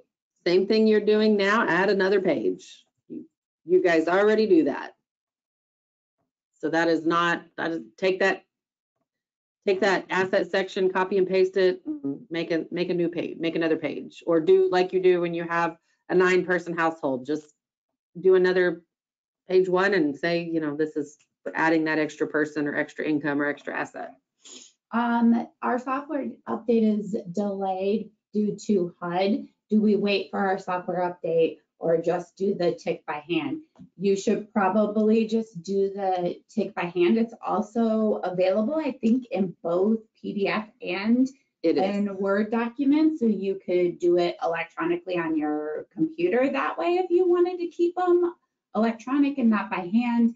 But we are not going to cite non-compliance necessarily for using the incorrect TIC right now, but we will be calculating assets and student income and all things HOTMA on 1/1/2024. So the RTIC just is a better way to walk through that. All right, we've got a hand raised. Nessie, I'm going to unmute you. Or Nestle, sorry. I have unmuted you. Can you hear me? Yes, thank you. Oh, okay. Hey, thanks. Hey, thanks a lot for such a wonderful training. I think it's just brings back home some of the exciting changes. Questions for any properties as mine that we use the tenant eligibility form upon renewals. Can you elaborate a little bit about some of the changes and some of the adjustments that we're going to have to make? So you're talking about tax credit that only does an annual eligibility certification? Right, correct. Tax credit? We are project-based, 100% project-based and 100% tax credit. But we do annual eligibility upon renewal at every recertification. And so how are these changes are going to affect properties like ours? So at initial, you're going to have to do all of the things that we're talking about as far as how to verify student income, child support, that sort of stuff. But annually for the tax credit program, you're not going to have to do anything except the AEC. That part's not changing for 100% tax credit projects. Okay. So what's not changing is that we're not required to do the asset verification. Is that what you're saying? You're not going to be required to do it for your housing tax credit stuff, but you probably will be for your project-based stuff.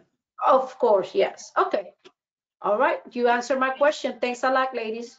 Great, thank you. Do you have any other written questions?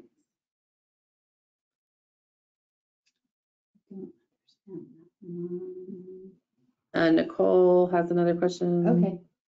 Nicole, you are already unmuted on our end. You can unmute yourself if you. I'm okay. I am. Hi. So, okay, I'm a little confused because in the chat box it says if you're 100% LIHTC and doing AECs for ARs, do we need to verify assets at move-in? And it says not if they are under 50,000, but wouldn't they have to if they're using AECs? So at move-in, they would have to verify all assets, right? If they're So if that's your vein of thinking, and that's what you want to do to be on, you can, but we've not gotten any guidance from the IRS or HUD to say that that has to happen at initial. The answer is it has to happen once every 3 years on a certification. If you don't do it in initial and that household moves to a new unit on your property, you got to do it then. But if you do it at initial and they do AECs, you never have to do it again unless they move and you have to do it again for another reason. But if you're 100% tax credit, there's no requirement to do it at move-in. What I'm hearing from folks that have reached out is that owners and syndicators want it done at move-in because they want their assets protected under whatever. And owners and syndicators a lot of times ask for more than what we require or what we're going to monitor. So that's not unheard of. But no, it's not a requirement that we have been told. Now, that is one of the things we're waiting for the IRS to come back with some definitive answers on, but they have said to follow HOTMA. And HOTMA says that it's not required at move-in, but it is required once every 3 years. So if you don't do it at move-in, you've got to do it at year 2 or year 3. If you don't have to do a year 2 or year 3 certification because you do AECs, then you don't have that requirement. Okay, thank you. You're welcome. Thank you.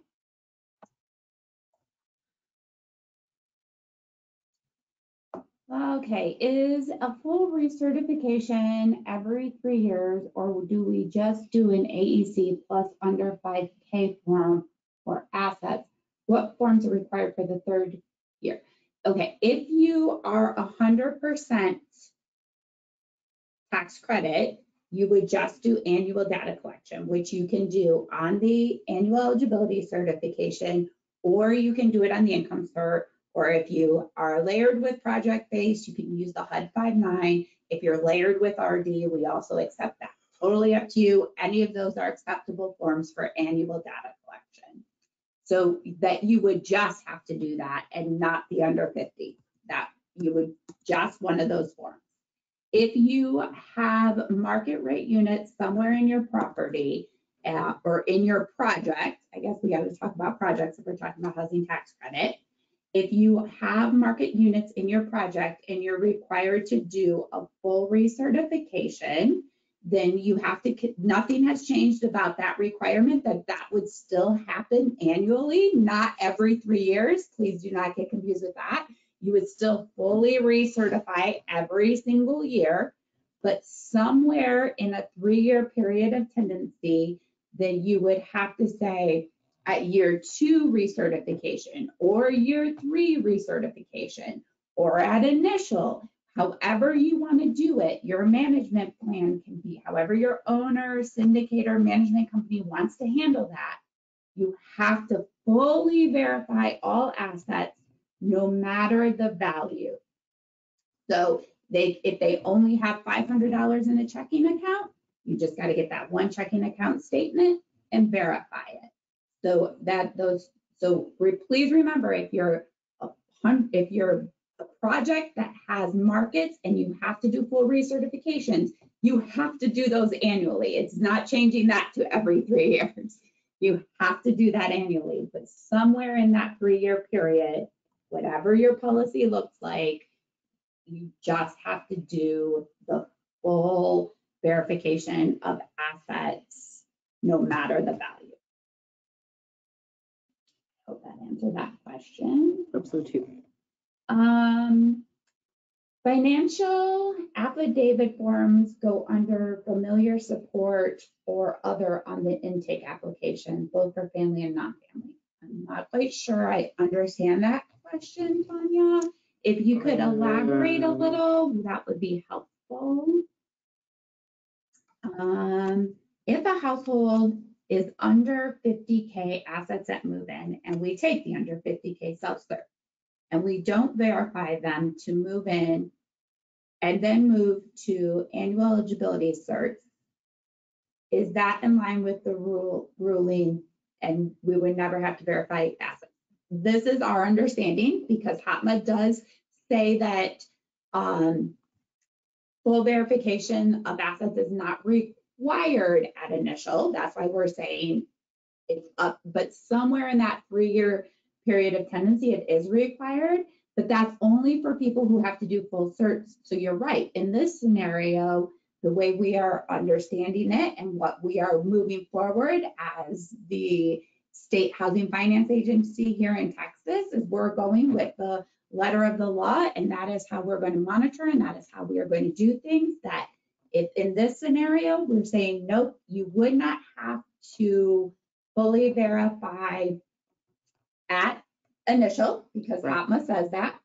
And then you're not ever doing a full cert unless something happens, like Kara says, where your housing tax credit and you're transferring because because they would just. No, it would only be if they're I can't moving even think between of a- projects. If they're moving from one building to another They're building. treated like a brand new moving That's card. true. That's true. So I can't think of a scenario right now. I cannot think of a scenario where if you're 100% tax credit, that you would have to verify all assets, unless at initial move-in, they tell you they have assets over 50, then of course you have to verify that, right? Because we all know that that's the new threshold, so. The familial support question, I think, is stemming from this on the application where it's listed, monetary gift is listed specifically as familial support. I think we could put that as monetary gift, but I think that's not always understood. Familial support could come from a friend also. It's not specifically, to me, if somebody is providing your household income money, they are part of your family, whether they are blood related or not. That is, I would not give money to somebody that I did not consider family. So whether that's my best friend or my sister or a cousin, that's familial support. So I hope that helps with that. I just answered that one. Oh, you answered the one.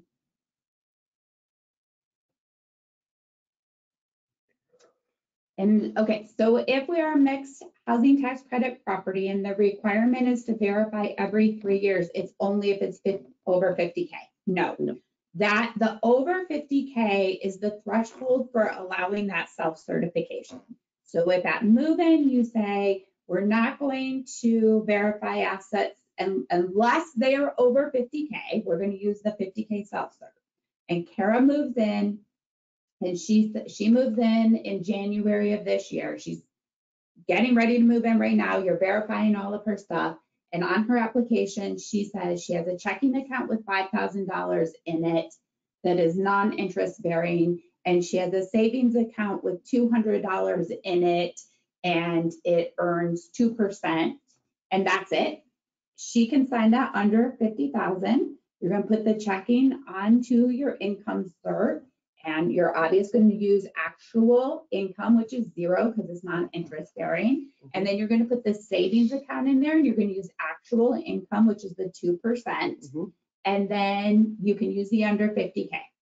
So that happens. And so Kara does that, and you move her in January. In January of 2025 is her first recertification. So she's lived there for 1 year. So you can choose at that point to, again, she tells you she has a checking account, this time with $6,000 in it, and a savings account with 100. She's still under 50. You should have a management policy in place that says, are we fully recertifying in year 2 or year 1 recert, or are we not? Right. And if you're not, then again, you can take the under 50, put your information that you've got on the tick. Then you go in 2026. That is the second year of her. That's her second research, second year she's lived at your property. Third certification. But her third certification. So at this certification, she says, I have a checking account with $4,000 and a savings account with 400. And that is obviously under 50K, but because this is her third certification and we did not certify her assets fully in the other 2 certifications, we will now do a full certification of all of her assets. So we will ask for her bank statement, which shows her checking and her savings. So we probably only need one statement, right? Because usually you can get a statement that has both those amounts in it. And we would use the current amount of her checking and the current amount of her savings, and we would just have the verification in there. So that's the way that would look at. So you should just have your main takeaway from this is you should develop some sort of management policy on when you are going to verify assets, or if you are a mixed income housing tax credit, TCAP, exchange, state housing trust fund development, then you should have something in place that says you're going to verify assets, at the third certification, the second certification, the initial certification, whatever that's going to look like. But then remember, it's every third certification or third year of their tenancy. But remember, if you are layered with bond, if you have bond, you have to do it at initial and you have to do it every third year. That's not up to you to determine a policy. That is required.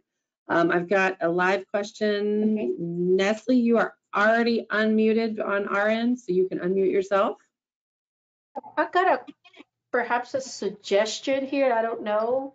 Do you think it's possible for the software vendors to add an alert to those certifications that need that third year of verification? Wouldn't that make it a lot easier as to try to, pulling out the file, looking at this? Because, oftentimes if you have to go and help a site, it can be very much helpful if the software system automatically is going to tell you you need a full certification or you need asset verification, etc. I don't know. That was just a thought. What y'all think about that? I think that's a great idea. I don't know if we have any software providers on here. I don't know if we have any software providers on here, but if we do, that's definitely a good suggestion. Otherwise, you're just going to have to tell your staff, hey, if they were certified in 2024, then in 2027, they've got to be fully asset verified. If you're going to have your policies in place, and your staff is going to have to be really aware of how this needs to work, because they're your boots on the ground. They're your people that are sending out the notices and communicating to your tenants. They are the keys to the kingdom, so to speak, on that. Monica, I'm going to unmute you. Monica Washington, if you want to unmute.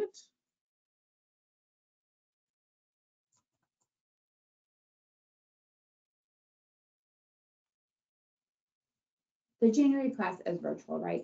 January 4th is virtual, and it's going to be, do not expect anything new and fancy. It will not be revamped. It will be the exact same training. If you have already done it once in 23, it'll be the same training, but we've taken all of before HOTMA, you do this. After HOTMA, you do this. It is just going to be a HOTMA income determination training.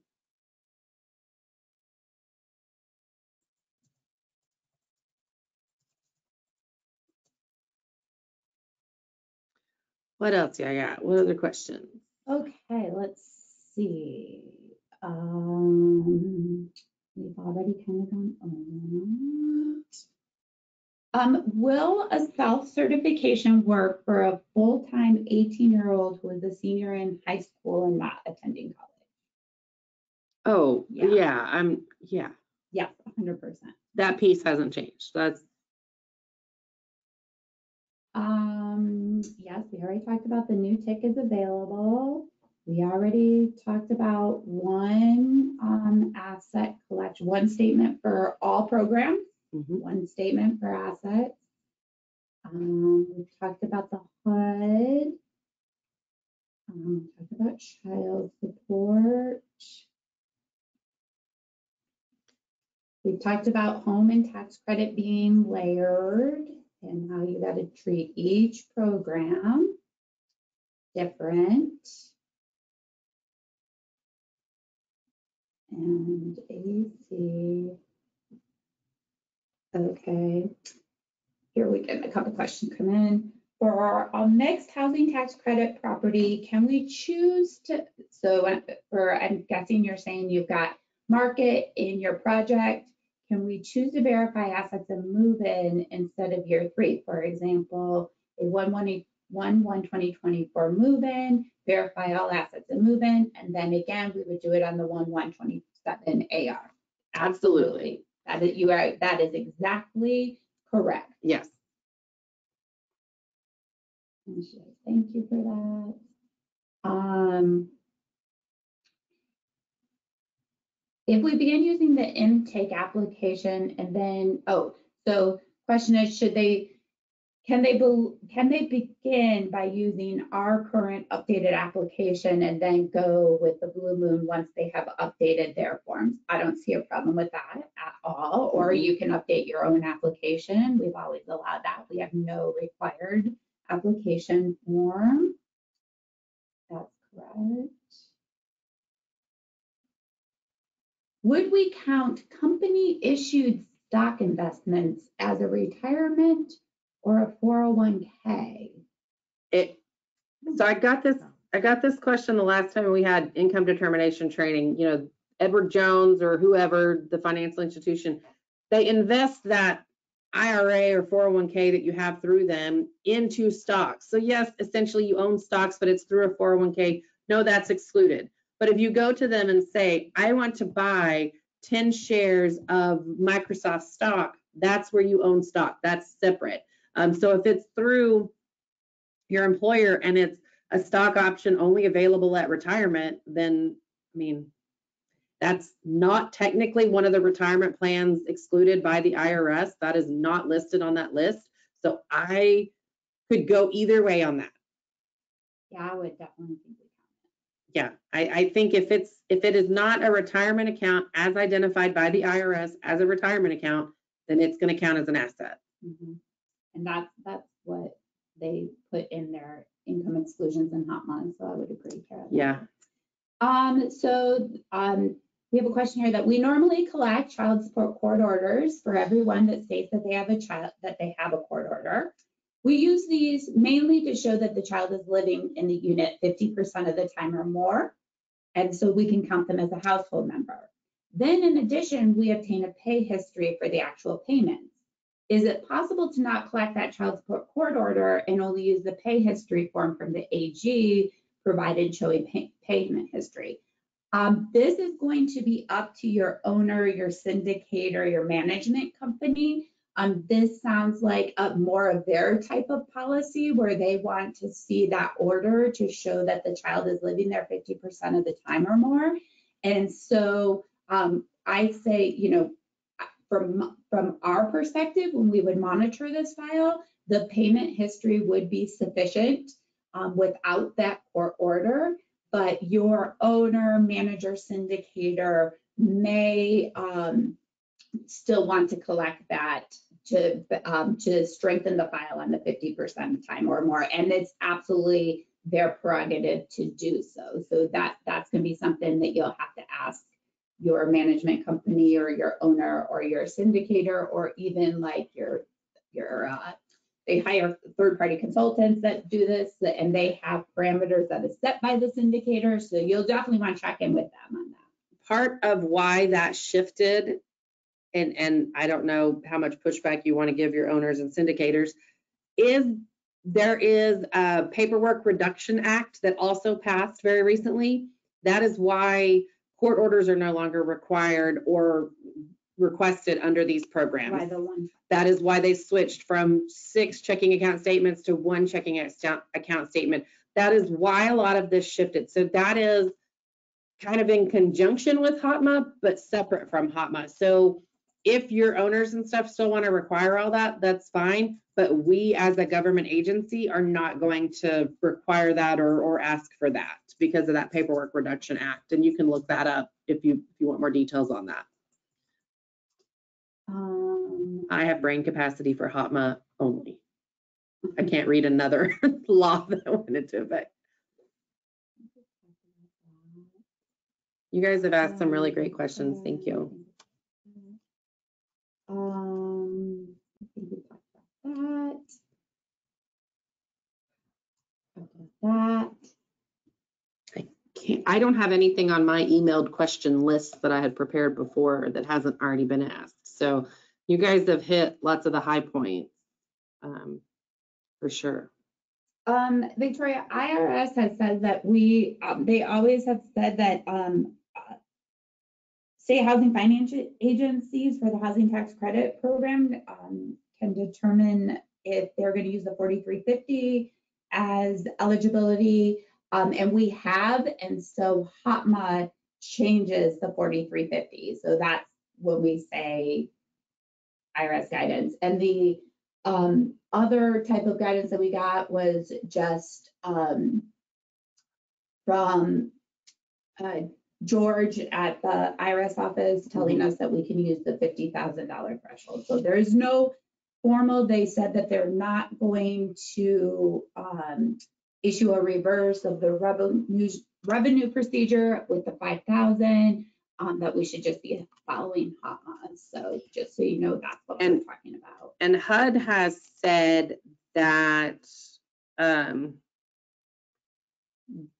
the thing I have up on the screen right now, that it has the guidance that they released is going to change chapters 3, 4, 5, 7, and 9 of the 4350. So anything in this HUD notice 2023-27 or 2023-10, that supersedes what's in that HUD handbook for the HOTMA requirements. So I've got it on the screen right now and I've put the link in the chat. But this is, it in essence overwrites that HUD 4350 chapters that we've depended on for so long. So that is why there's kind of right now a marrying of these two items. And if there's a discrepancy, HUD and the IRS have both said to default to the HOTMA guidance and to say, you know, that's the information we're going to use. And that September 29th guidance that was released, this 2023-27, that was super helpful to clear up a lot of the nuances of the original HOTMA guidance. Can you show them where to find the under 50K form? Absolutely.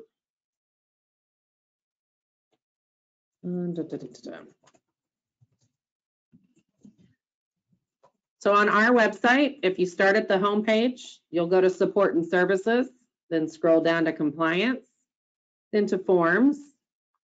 And you're going to see income eligibility forms for all housing programs. But then we have this section that talks about the HOTMA forms, or the forms that are changing as a result of HOTMA. The 50,000 is here. It is the asset certification for assets under 50,000. Oh, I got an email. And that's going to look very similar to the 5,000, but it's the 50,000, and it's got retirement accounts have been removed, that sort of thing.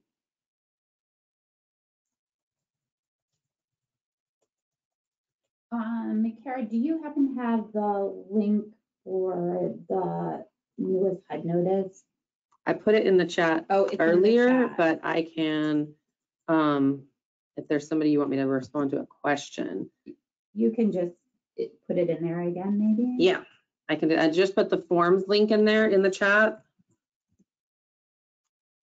And then And then the question is, what are some acceptable ways to verify alimony now that we can't use a court order? You could use a court order for alimony. It doesn't say that you can't use a court order for alimony. It specifically just said that you cannot use it for child support, that it is insufficient for child support. And thank you, Ellen, that you like the under 5,000 asset certification. Under 50,000, yeah. Yay, or under 50,000, sorry.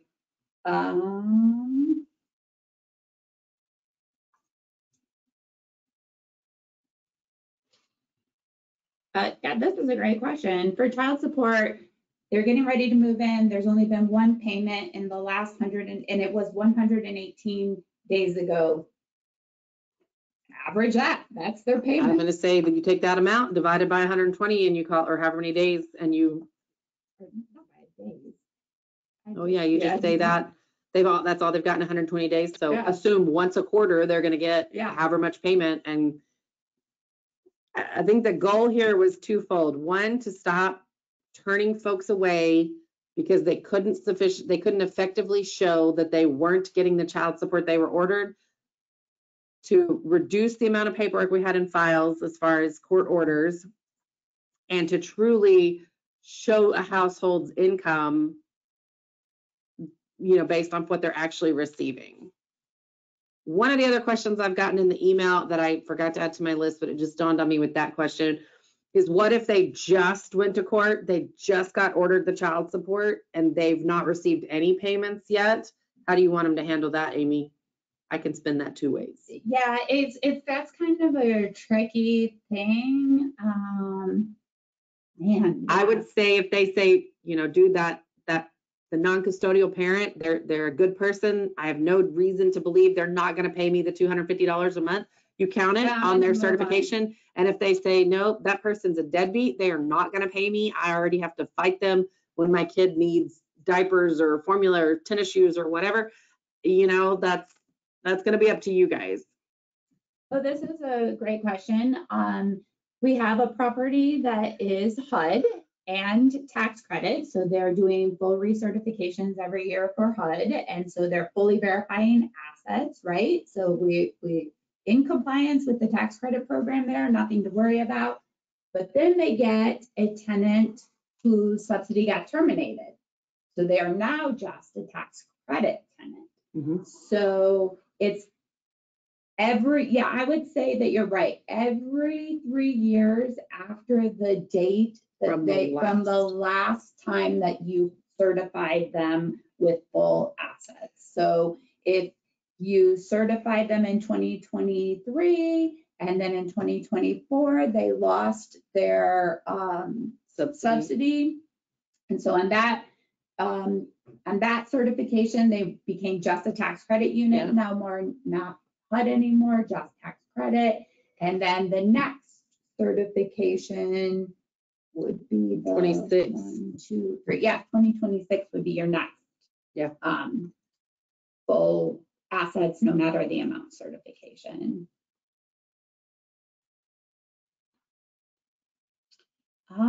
If I missed any questions, please put them in there. I'm trying to go back through and see if we've covered most of these. And I'm happy to start at the beginning of the PowerPoint, Amy, and kind of make sure we've hit on all the pieces. But I think we've touched all of the things. I answered this earlier, but I'll answer it live. The deductions for adjusted income on home units only applies to recertification. There's that initial amount.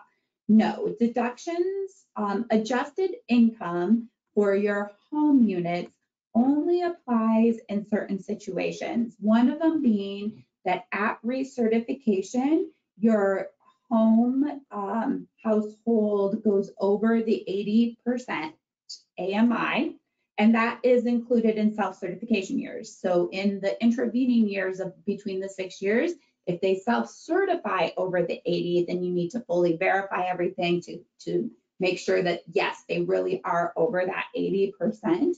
And then if they are, you're going to adjust their income. So you're going to screen them for the deductions, take out any of the deductions that apply to the gross income for an annual income or for adjusted annual income. And then you will calculate their rent based on that. And remember, their rent, if you're not layered with any other program, but you have markets, it is the lesser of their adjusted rent or the market. So you can't go over that market if their adjusted rent is over. If you're layered with housing tax credit, is the lesser of the adjusted or the tax credit. So you need to look at that when you look at rent. But no, you only applied deductions to home at recertification that go over 80, or you also would apply it. The home final rule has this weird caveat that if they are found to be an ineligible student household, that the correction for that is to calculate adjusted income. Yep. So you would have to do it if you had an ineligible student household as well.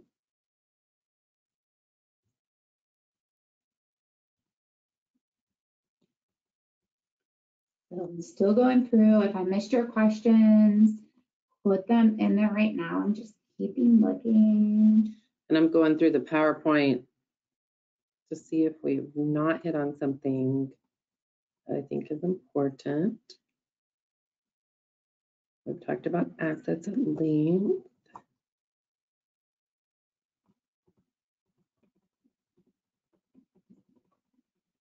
So it says on the intake on our TDHCA intake application, it shows peer-to-peer.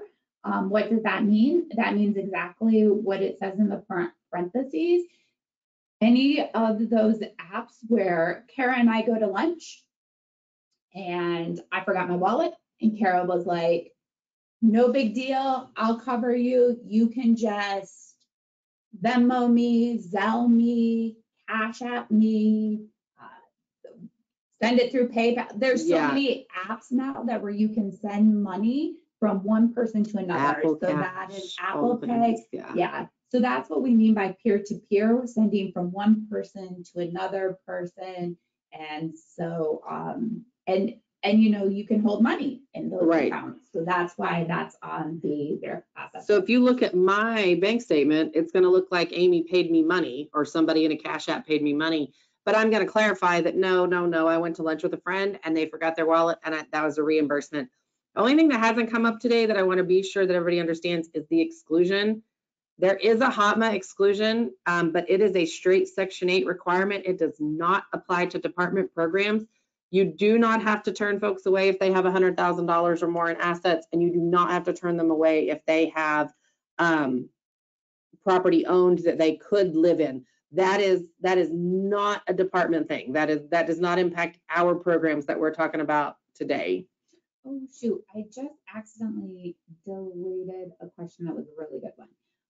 They said, can you explain again 100% tax credit and bond? And if I got your question wrong, I accidentally deleted it, put it in there again.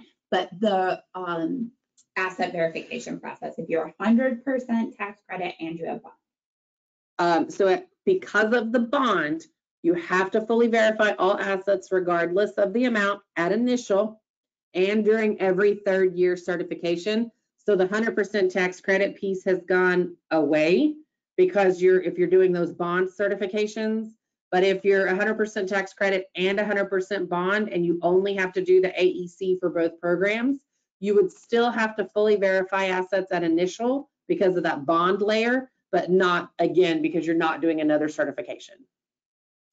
I do have a live question that just came in too. Okay, go ahead and ask that, and then we've got a couple more that popped in. So. All right, Elizabeth, you are able to unmute yourself if you want to ask your question, and then Brian will get to you next. Yes, so dealing with the peer-to-peer assets, the cash apps and so forth, that is still if they are holding it as an asset, right? Not if they're just using it as a middleman for their accounts, only if they're using it as an actual asset. That is true because like I have Zelle. I don't have Venmo. My husband does because sometimes our dog sitters can't through Venmo. But I have Zelle, and it's tied to my bank account.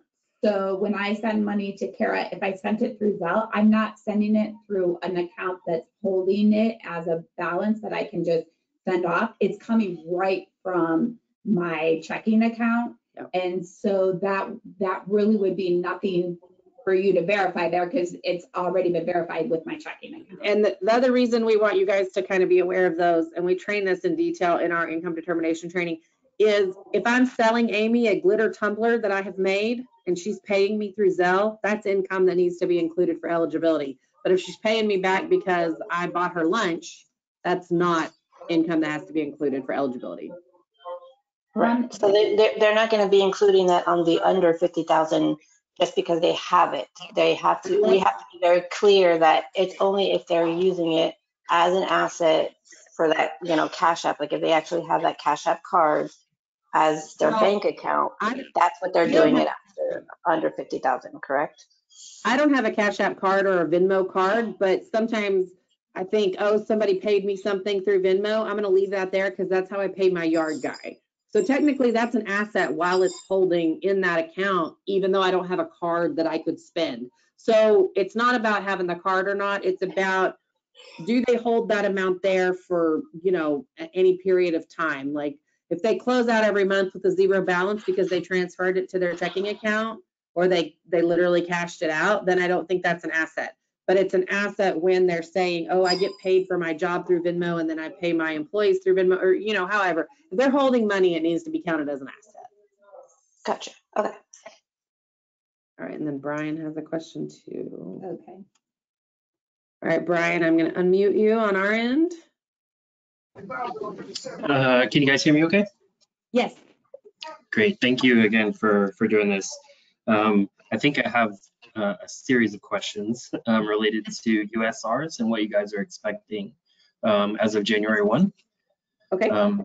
So first, if we have an existing household that has, for example, 7 total family members, 3 of which are foster children, would we need to drop the number of household members down to 4 as of 1/1? Yes, technically speaking, but I think that's going to depend on too if you have to do full recertifications, because if it's 100% tax credit, they initially qualified with a 7-person household. And that's what would need to be considered for that one. But I can't, worst case scenario, Brian, on that one is we're going to pull the file because it tests over income or over the limit on our end. We're going to look at it. We're going to say, oh, they moved in 2018 and they had foster kids and they qualified. And now they're over, but you're following the available unit rule for the applicable program, that sort of thing. I think that's going to be a negligible issue on either end. Okay, that's where I was kind of headed. So it sounds like you aren't too worried about it, whether it shows as 7 or 4 necessarily. Yeah, right. Just as long as, they qualified when they qualified under the rules at the time, all good. Right. And if it's during a recertification, they still have those foster persons and now they're making more than the limit for the household members that truly remain. So if it went from a 7-person household down to a 4-person household and they don't meet the 4-person limit at recertification, but they're still under the 140, or even if they go under 140, you're going to follow the available unit rule for the program for that. Right. Great. Thank you so much. You're welcome. Okay, so we have some really good questions that have come in. First of all, I'll let you get to a slide so you can answer the next one. I'll answer this one, but they're asking about the slide that has the student financial aid for people who have Section 8. They're confused about the 23-year-old or dependent children stuff. So, but really, that's for us. Can you clarify all that, Kara? First, I'll answer. Yeah. This. It says, can a bank verification form be used, or do we use bank statements to show activities on those peer-to-peer? Like Kara was saying, sometimes when she holds money in her Venmo account to pay her yard guy, that's going to be counted as an asset because she's not using it as a pass-through. If it's being used as a pass-through account, like a Zelle, like I was explaining, sometimes I pay my dog sitter through Zelle. It comes from my bank account, comes right out. We never hold it in like another account. But in Kara's case, where her example where she said, sometimes I hold that money in my Venmo account to pay my yard guy, that she can just go online. There's no bank verification for that, but she could go I on. get a statement every month. She gets a statement every month. She could either bring that in, or she can go online and print out her current Venmo balance, and you would use that, because right now, because of HOTMA and the Reduction Paper Act, we're using one statement, which is fantastic. So that's all you would need, and you get to move forward. Now you can jump into the student stuff. Okay, so the slide I have up shows you the difference. And for department programs, the only one that deviates is Section 811, and it's going to follow the Section 8 rules. But we are not responsible for qualifying a household for Section 8. So that piece is, it might mean that for your Section 8 funding or voucher, they've got one income, and then for the department programs, they've got another income. So for home, tax credit, bond, state housing trust fund, national housing trust fund, NSP, all the programs that we monitor, any student in the household with student income, it's got to be verified and included. The difference is for the Section 8 program, for that specific program income, you're going to have those allowances that are in the bottom. If they're the head, spouse, or co-head, 23 years of age or younger, or without dependent children, you're going to include the excess of the Title IV Higher Education Act. So I think this is one where we've not paid any attention to student income because it only mattered for certain households as we interpreted the previous guidance, but now it matters for all households. And the reason this shifted was because it was kind of a unfair treatment of student households receiving income through assistance, but it wasn't counting for these other households. So they adjusted it to where all students, kind of get covered. And if the, what is the act called that it's in? The Appropriations Act changes to change this, that's where this information for that Section 811 and Section 8 requirement is. If the Appropriations Act shifts, then all households would be treated the same way that we've talked about in this webinar and that's in your handout. So in essence, the income for a student in a household counts towards the household. The difference is for persons receiving Section 811, it's going to be disallowed or excluded in certain scenarios where it wouldn't be in others. But we're also not qualifying for the Section 8 program. We're qualifying for the tax credit. So that's the piece where we're concerned with and we're going to monitor for. So that's the piece where you guys previously maybe didn't have to juggle both things. You're now going to have to look at those two things separate. They don't align the way that they have in the past. Thank you for covering that. I have two questions here about tenant selection plans, and I think that I need to be clear. You're welcome to update your tenant selection plan, and maybe you want to let your tenants know when they will be required to fully verify assets, and it's probably I think the more transparent we are with our tenants, the better it is for them as an understanding on how our development works. However, that is not a requirement. That won't be something like Fair Housing will be monitoring when they monitor your tenant selection plan to see if you have when you're going to do full recertifications in there. Not at all. Not something we'll be asking for when we come out to do a monitoring review. Not at all. I'm saying your management policy. So I think everybody should have a management policy that it clearly lets all of their employees know how they're going to verify income, assets, when they're going to do it, so that your team stays consistent and avoids fair housing issues, and all of your files follow in that same kind of format, because that is where you can avoid fair housing issues, to be honest. Right. So I think so when I say management plan, I'm not referencing your tenant selection policy. Even though I do think it would be really great to put that in there. I think the more we tell our tenants, the more information we give them, whether they read it or not, it's so much easier to go back and reference and say, when they get mad that you're asking for a checking account statement and you haven't asked for it for 2 years prior, and now you're asking for it and the amount hasn't changed very much, and they might get a little frustrated with that. I think it's very great to say, oh, in the tenant selection criteria that we issued you on this date, we informed you that this was a change in a federal requirement. So I think being more clear and open with your tenants is always a good idea, but it is not a requirement to put it in there. When I say that you should have it in a management plan, that's more, how are your employees going to verify across the property, across your portfolio, whatever that looks like, because every property is different. So maybe you have a management plan for each property, but with different funding sources and stuff like that. But it's a really good idea so that if I'm a brand new leasing agent and I come in to your development, I understand what is required to verify somebody. It might also be worth it, and this is the opinion of Cara Poli, not the opinion of the department.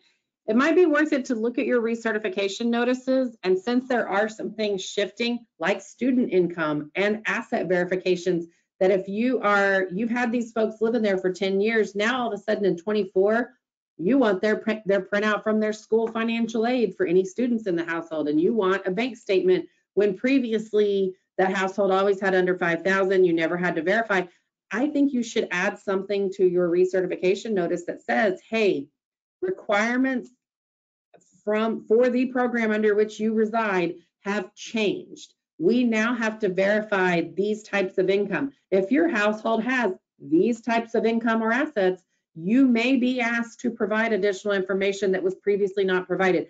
Don't tell them the state of Texas made you do it. They call me and yell at me. Don't make them call me and yell at me. They find my number because y'all put it on your utility allowance statements, which is great. Keep doing that. Don't take my name off of there. But they find me and Amy and they call us. And then when we're there for your monitoring reviews, they sit down and tell us about all this. Be transparent, like Amy said. Put it in your notices. Whether they read them or not, that's on them. But then you guys can say, no. You know, Miss Smith, we told you we were going to need your checking account statement because some rules changed. Don't make them call me. Don't make them go through that because they're just angry by the time they get to me. They're just angry.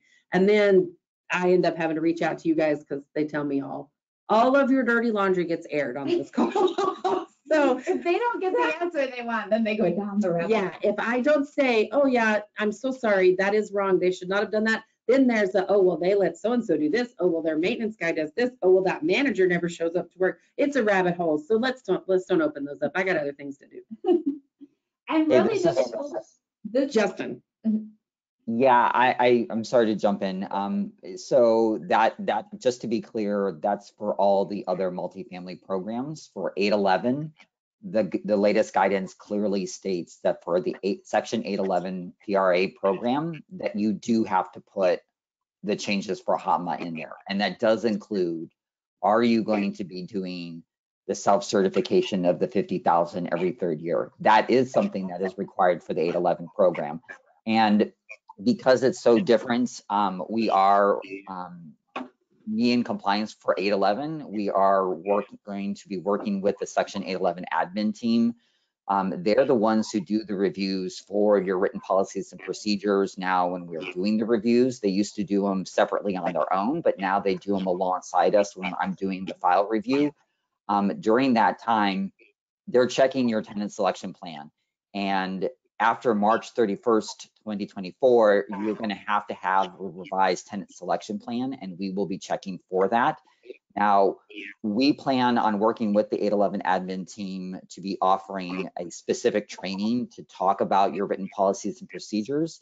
And our goal is at this time to try to get that in March, so that before your due date of March 31st, that you will have an opportunity to already check on all the changes you've started making for the 811 program for your tenant selection plan.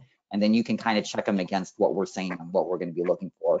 So I'm sorry to jump in, but I just want to make sure that, unfortunately, 811 is slightly different in this regard. Thank you, Justin. That is true. Nicole Torres, did you want to ask your question? I'm sorry, I saw your hand go down. Apologize for No, that. it's okay. I just wanted to make sure that I got everything right, what I was going to say. So Southwest Housing just came out and said that because of HOTMA and 203A delays, that they need to keep the old passbook rate until further guidance is provided. I'm assuming that has to do with tracks, and that I guess they haven't updated tracks. So I was wondering if you're layered with both housing tax credit and I guess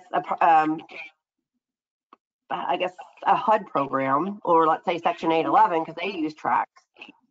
What would you suggest? Because now we're having two passbook rates.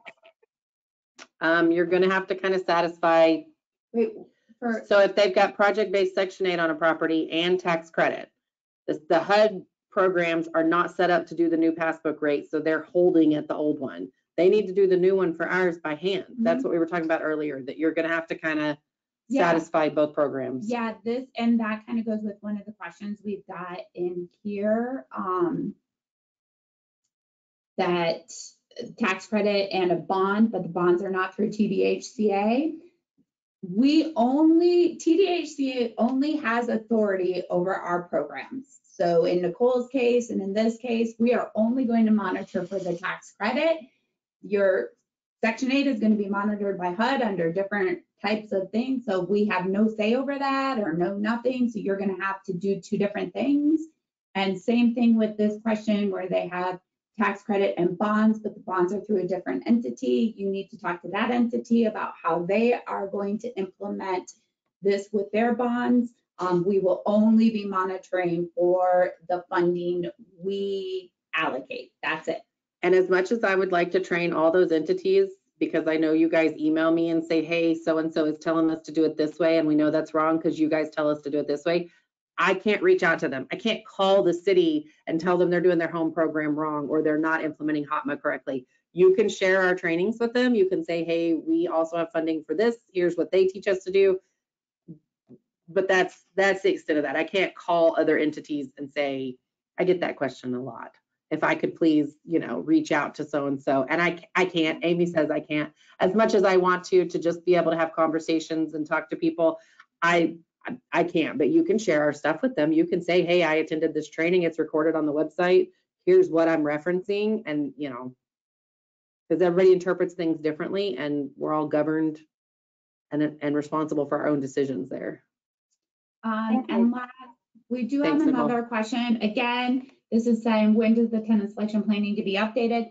Again, there is no requirement to update your tenant selection plan. That is up to you if you want to. I do recommend being transparent with your residents. And if that requires an update to your plan, please do so. But please also reference 10.60 or no, 10.801.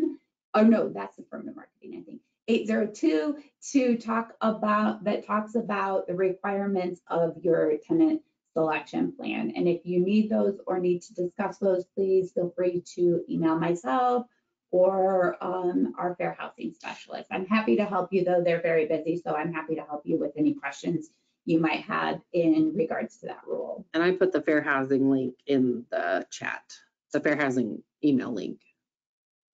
What else we got? I am empty in the questions box. Oh, wait.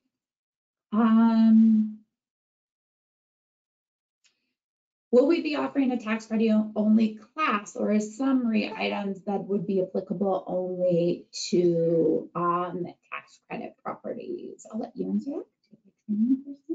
So we're going to do an income determination training on January the 4th. That's me and Amy. We're going to sit in this room. Hopefully cameras are fixed because I really don't like talking without y'all being able to see me. I feel like that's weird. Anyway, so we are doing that training. That is all programs. That's not tax credit only. But in that training, we do kind of talk about when it deviates for a home program or for a tax credit allowance, that sort of thing.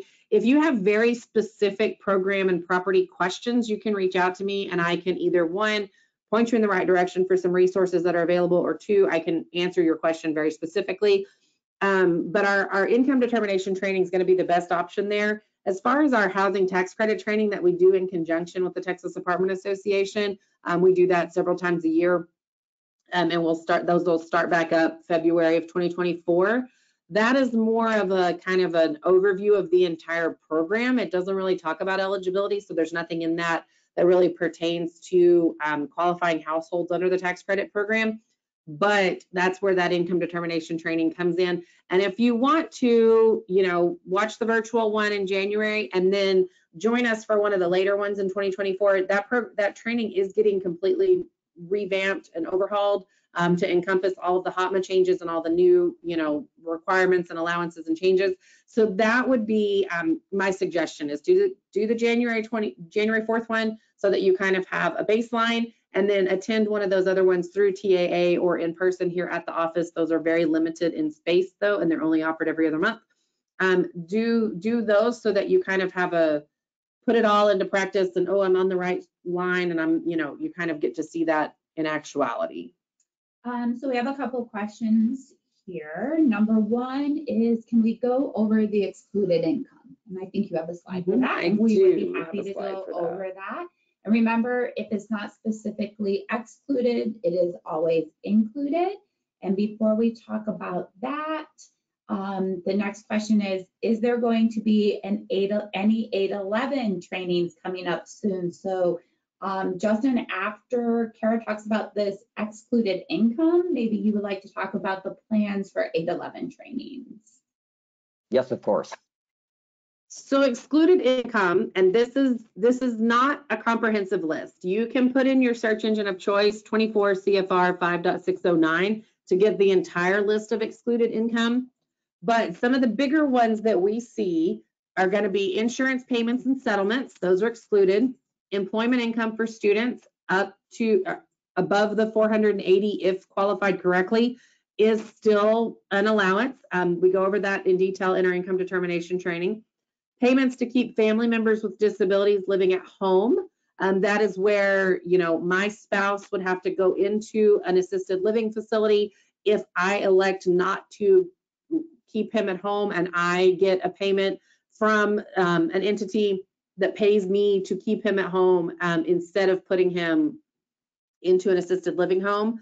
Payments for the U.S. Census Bureau for work on the decennial census. So that's not somebody that goes to work every day, Monday through Friday, all year long, that works for the Census Bureau. That's those folks that go and get those payments or go get those housing informations from households during the census every 10 years. So if they work for the Census Bureau and it is their 9-to-5 job, then that is income. But if they say, oh, well, when the census is necessary, so they're not going to do anything again until 2030, that's not included.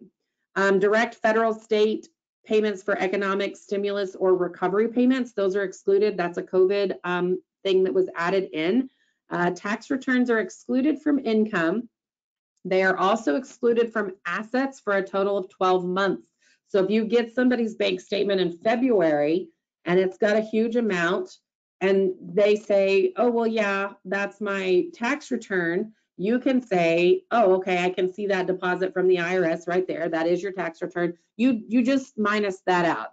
Now, how you guys want to track that on site, I don't know. I can't imagine that's going to create an eligibility issue. So I'm really not overly concerned with that, but the tax returns are not income, nor are they included in assets for 12 months from the date of receipt. Gifts for holidays, birthdays, or other significant life events are not included. That's not different than anything else. But if somebody says, hey, we're getting married in June, we get lots of gifts for our wedding right now, is that income? No, that is gifts for their wedding or for a graduation or whatever the case may be. Lump sum additions to assets like lottery winnings. If they win the lottery and that's like they win $3,000, that goes into their checking account, it's part of their asset, it's not income. If they win or they are a recipient of like the weekly grant and they won that years ago and are still receiving $1,000 a week, that is income for their household because that is a regular recurring income. That is not a lump sum lottery winning. Civil settlements from an action that caused someone to become disabled are excluded. Income or lump sums received from civil rights settlements are excluded. Back pay received as a result of a civil rights action is excluded, but the new higher pay or additional pay is not excluded. So if they took their employer to court and it comes out that they shouldn't have been getting $9 an hour, they should have been getting 18, the back pay they receive is not included, but that new $18 an hour hourly rate is included. Workers' compensation, and I did notice that the application we have posted doesn't ask for workers' compensation, so we need to get that fixed, which we will work on. But workers' compensation is only excluded if they've received it for less than 12 months. So like the example we talked about way early, so if you're just joining us, workers' compensation, if they got it, they got a workers' compensation claim in October, they're applying with you in January of 2024. They can show you they've only been getting that since October, it is excluded. But when they come in to recertify January of 2025 and they're still getting that same workman's comp, that is now included as income because they've received it for more than 12 months. Income received from a retirement account, except for periodic payments or distributions, is excluded. Retirement accounts no longer count as an asset, so interest received on those retirement accounts is not income. Certain student financial assistance is excluded, and then any other income excluded by CFR 5.609. And if you can't find that, send me an email. I really just go to my search engine of choice, type in 24 CFR 5.609 or even CFR 5.609 excluded income, and it pulls it up pretty easily. Any of the lump sums outlined might be put into a checking or savings account, and then it would count towards the assets. So like that lottery winning, if they win $5,000 and they put it in their checking account, it counts towards assets, but it doesn't count as income. What other, does that cover the? Yeah, I feel like that Okay. really covers it. And then Justin, if you want to talk about the 811. Yeah, of course. The income determination training that Kara offers, and that there is an adjusted income determination training that she'll be offering as well. Those are some opportunities to have additional 811 training. We do have posted currently on our website the current 811 training that we did. I believe it was last year that we did it. We do have currently 3 additional ways of training. The first is that we have switched the method of way that we do our monitoring review from the 811 program. It is no longer done every 3 years alongside the other multifamily programs. It is now done independently. We don't come on site, we do it all desk, and we are doing it on an annual basis, and we're doing it by management portfolio. And so when we're doing that, we have an opportunity to offer, instead of an exit interview being a more formal process of saying, hey, this was the issue, these are the findings, this is what you need to do, we're offering through Microsoft Teams a meeting with owners, management staff, on-site staff, a peer-to-peer. And so that peer-to-peer is replacing the exit interview. We started doing that in September of this year. And that peer-to-peer is an opportunity for everyone to talk about, department staff to talk about some of the overall issues that we've seen. It's not an opportunity to go through line by line of the issues cited, but it is an opportunity for training. And what we have seen in past working with our housing partners is that we're trying to create an environment where we're not recording it, we're not taking down notes. It's, hey, ask us any questions you have. So that is also an opportunity for training. Another opportunity for training is we are tentatively scheduled to do 6 modules this year. We received feedback from those peer-to-peers that we've been having, that instead of doing a giant overall 811 training that'll be like 6-8 hours in a day, that's difficult for staff to attend those. And so we are going for the 811 program shifting to modules. And so the intention will be that we will send out a listserv notifying you of upcoming 811 module training, and those trainings will then be recorded and then posted for our website for future references. And so some of the topics that we want to cover, or we want to work in coordination with the 811 admin team to talk about, how do you know how many units you're required for the 811 program? How do you notify the 811 or the department of availability of units? And how do you notify us of the outcome of applications? So that'll be like one module. Another module will be discussing how to do written policies and procedures. And then I'm still kind of trying to sort out the remaining 4 trainings. But those trainings will cover the rest of what is required for 811. It just will be how I decide to break it up. But we plan on, the goal is to offer them every other month through the rest of 2024 to kind of help with that. And then lastly, the third method of training is the 811 admin team. Catherine Cole works on that team, and you can request a training from her. Now, I do want to point out that Catherine is one person, so her time is limited, but if she does have availability, you can reach out to her and she can offer a peer-to-peer training. Oftentimes, either her or myself will get requests for those peer-to-peers, and we can just basically set up a Teams meeting and we will both sit on the call and we just have you ask us any and all questions that you have. We usually try to limit that to an hour or 2 hours, or depending on what kind of questions you're thinking you're going to be asking us. But yeah, we are definitely increasing the volume of training that we are offering. And so to recap, we do offer the income determination, adjusted income training that Kara will offer. We're going to be doing, continue doing the peer-to-peers in place of exit interviews. We're going to be doing module training, which will be live and then posted to our website. And then the 811 admin team also does peer-to-peers, which can include myself as well on those. So hopefully that answers the question. I think so. Thank you, Justin. Justin mentioned that I'm going to be doing an adjusted income specific training in January, and that is true. One of the things that we are implementing in this upcoming 2024 year, and I hope it's a resource that you guys find helpful and utilize, I'm going to be doing kind of an office hours, kind of like what we're doing here.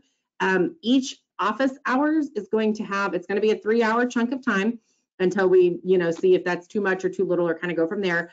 And I'm going to do a quick webinar, kind of like the mini trainings that I've been doing on adjusted income, the new forms, supportive services, utility allowances, a variety of things that you guys have either mentioned you want to see more trainings on, or that we have seen, hey, I feel like this is a training that would benefit because we're seeing some non-compliance on this.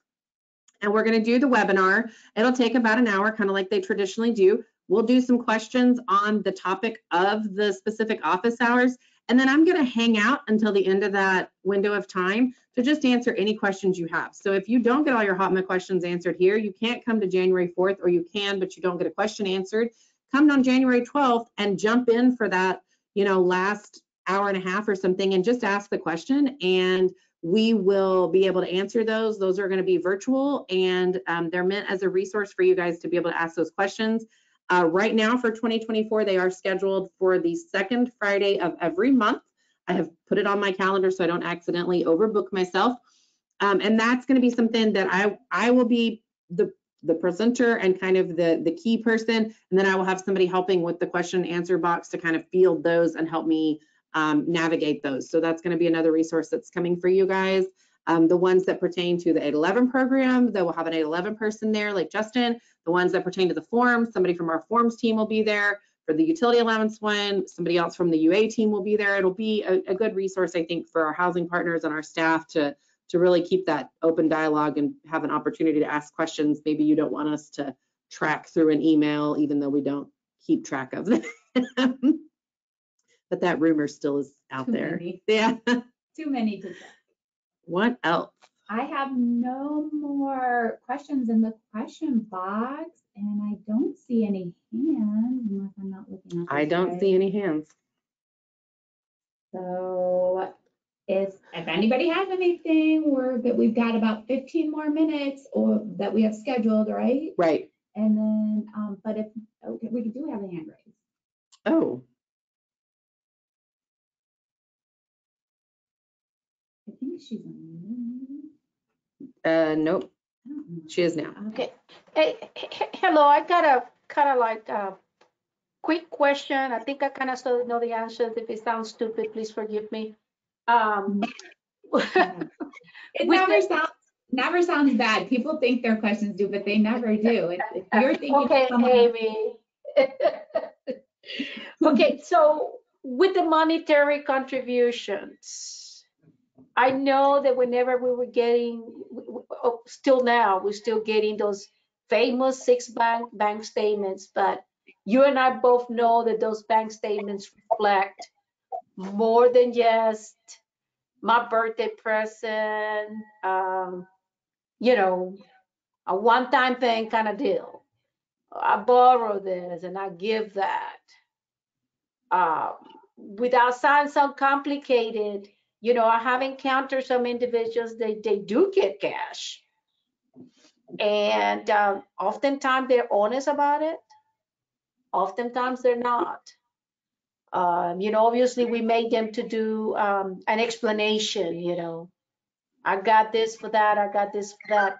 But there's some quote unquote that there's, you know what, it's been such a long ago, I don't remember.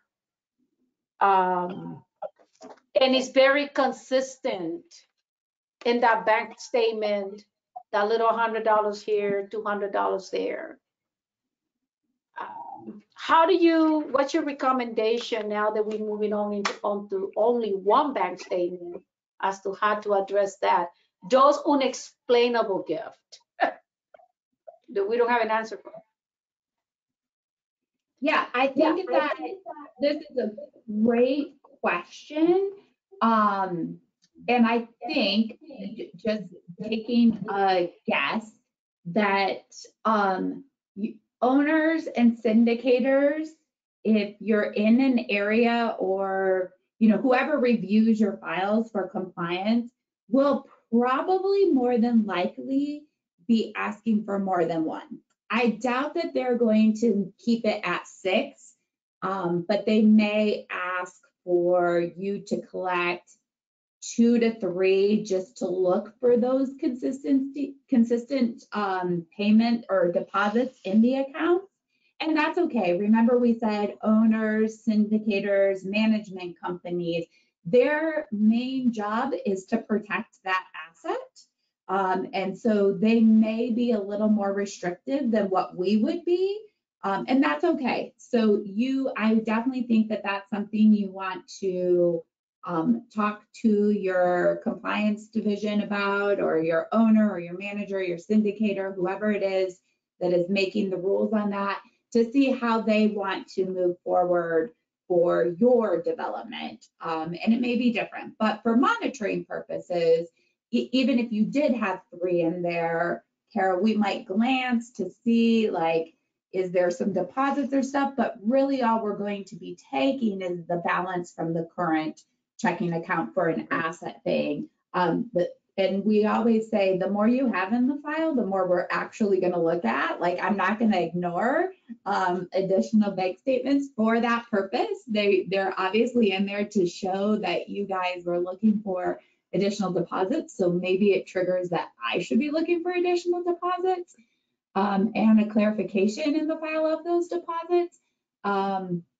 So yeah, would I look at them? Absolutely. But for as far as what I would be collecting, I wouldn't average the 3 or average the 2 for your checking account, because we're just using the current for that. But I do understand what you're talking about. And I do think that this is an issue that a lot of owners, management, syndicators are going to say, well, I'm glad they reduced it to 1, but at the same time, I want you to get 2, or I want you to get 3. I don't see them saying 6. 6 seems excessive, but maybe they do. Maybe they still want you to do 6. I don't know. That's definitely going to be up to them. I think that's an instance where you got this is an area where you guys have to watch for fraud, waste, and abuse on your end. You're going to get that one bank statement and it shows some regular deposits that they didn't tell you about. So now you need to have a policy that says, do we ask for 2 more? Do we ask for 5 more? Because you don't want to ask me for 2, and then the next person that comes in, you want to ask them for 5. That's where you're going to get into an issue. You need to have a policy in place to say, maybe we ask for 2 first, and if those 3 months give us enough information, we don't need more. But if those 3 don't, we ask for 3 more. I don't see an instance where you would get more than 6. I don't think we should go that direction, but I think that's, like Amy was talking about management policies earlier, that's something you guys need to sit down and think about and know, go ahead and get a plan in place so that you're not panicking here shortly when you have an, oh no, we said we were only going to get one and now we need more because there's more information needed. So So we got a couple of more questions coming in. I like this first one. It says, let's talk about pay stub requirements and how HOTMA had now only allowed 1 to 2 pay stubs. Is TDHCA going to change their rule on pay stub requirements?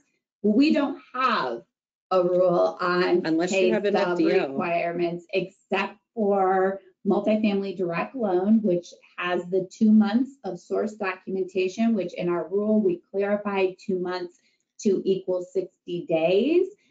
That is still in effect. There has been no change to that part of the home final rule. So for multifamily direct loan, we're still looking for 2 months source documentation. But for housing tax credit, TCAP and tax credit exchange program, remember TCAP is not TCAP RF. This is just straight up TCAP. Tax credit exchange program, state housing trust fund. That you could, the only thing we ever said was that you had to collect enough to establish frequency of pay. And so sometimes that can be done in 2 pay stubs. So whatever you want to do for those programs. Now, 811 is the only one that we really have to think about this, because before it was 4 to 6. And now they've been down to 1 to 2. So that is one of the things that will, 2. I don't think they said 1. They said 2, right? They said 2. So 2. Yeah. Yeah. And then someone else says, is it best, or the continued question, to run multiple sets of calculations, the higher between the year to date and the pay stubs? Again, that has never been a requirement. And actually for the 811 program, if you did use year-to-date calculations, you're probably going to have non-compliance from Justin on that, because that is not an allowable calculation method per HUD. So year-to-date is not allowable for the 811 program. So for the other TDHCA programs, non-811, if you want to do year-to-date, again, that's up to your management policy and how you're going to calculate income. But we're going to average out the pay stubs as far as we're monitoring. So I hope that answered your question, Tracy. But if you have more questions along that line, please put them in there. We still have some time. Next is, so is it still acceptable to get a third-party asset verification instead of a bank statement? Absolutely. And you're just going to want to make sure that your asset verification is updated. Ours has been updated to just ask for the current balance instead of the 6-month average. Yep.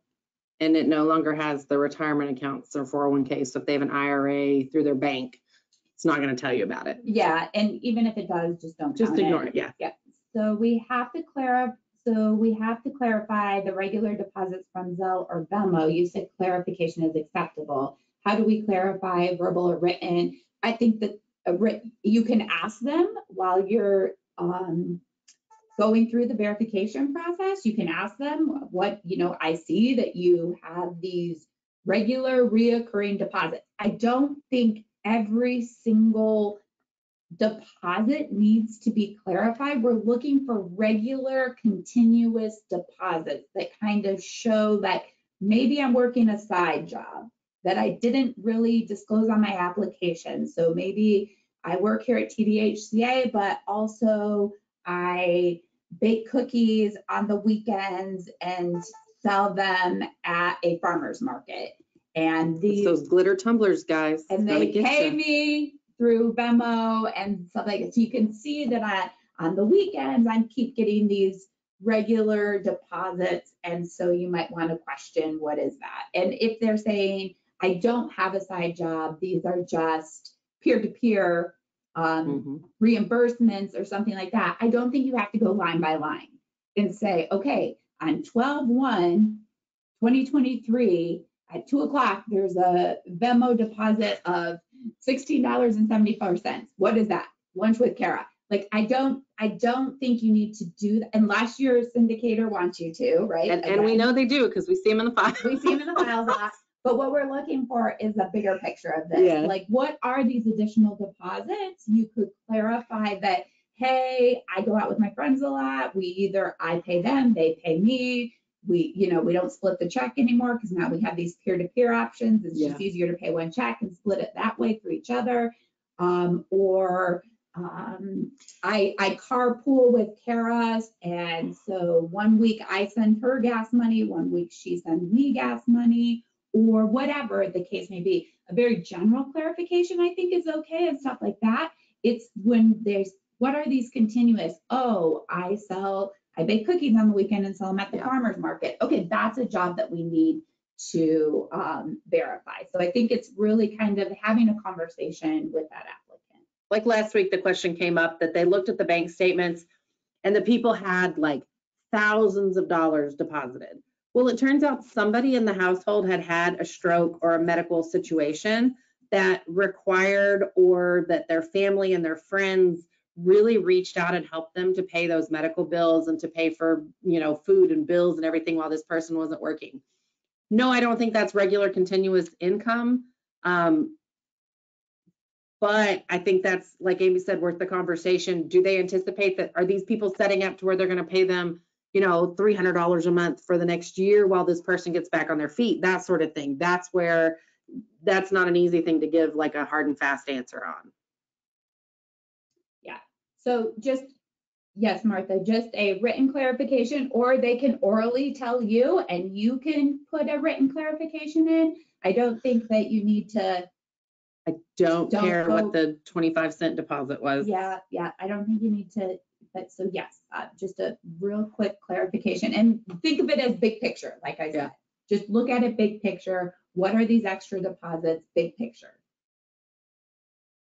Got any other questions? I don't have anything right now. I think the go-to is going to kick us off. So if you want to watch a recording of this, please give me a little bit. I am on travel for the rest of the week, so I will not have a chance to get it up till next week. Our website is also undergoing some changes, so they really do not want me to send them any requests until next week. So I'm not even emailing them until Monday or Tuesday. If you want a list of the questions asked, I can get that for you. You will need to email me to request that, mostly because I'll forget. There'll be a little survey that pops up. Hopefully I set that up. There should be a survey that pops up when you leave the webinar. Feel free to type in any unanswered questions, or feel free to reach out to myself or Amy as you guys sleep on it, spend your weekend, your next couple of weeks really going, okay, for 2024, this is what that looks like. Amy and I are not going anywhere. This training will be posted. All of our previous trainings are posted. We will send you, we will help you, we will give you resources, whatever we can do to help, because honestly, we're kind of learning this together. Amy and I have been reading this since Valentine's Day, and we still are learning new things every time we read somebody else's article about it. So it's not. But we're pretty solid on what we've got, and this is how we are monitoring it. There's no more time for interpretation stuff. Right. This is solid. This is TDHCA. This is how we are doing it. Unless we get any other guidance from HUD or IRS that changes this will not change. This Correct. is not a moving target. This is done. It is set in stone. This is how we are moving forward with HOTMA. And again, unless it comes from a federal entity, this is how TDHCA is doing it. So again, like Kara said, if you need us, we are available. I know that January 1 is coming up. You're doing research right now. We probably have been doing them for a while. Might have questions, please reach out to us. I'm happy to help you with assets, students, foster people, new income cert. When should I verify assets? Happy to help with any of that. Yeah, so, and all trainings going forward are going to be HOTMA only. I'm not going to do any more of the income determination where I talk about how we do it pre-HOTMA to how we do it after HOTMA. We're not doing that. Everything's going to have HOTMA. So we will leave our 2023 and prior income determination up on the website. I think we talked about it through maybe like April, but then it will come down. So if you've got staff that's behind on pre-HOTMA certifications, they need a resource, that they need to watch that pretty quick, because it will no longer be on our, it'll stay on YouTube because the internet keeps everything forever, but it won't be on our presentations page for easy access. Hearing nothing else, I'm going to close it down. If you have anything, email us though. Thank you guys all for attending. I appreciate you all. Yes, thank you guys. I know it's going to be great. It seems scary, but it's going to be good. Y'all have a great rest of your week and a happy holidays.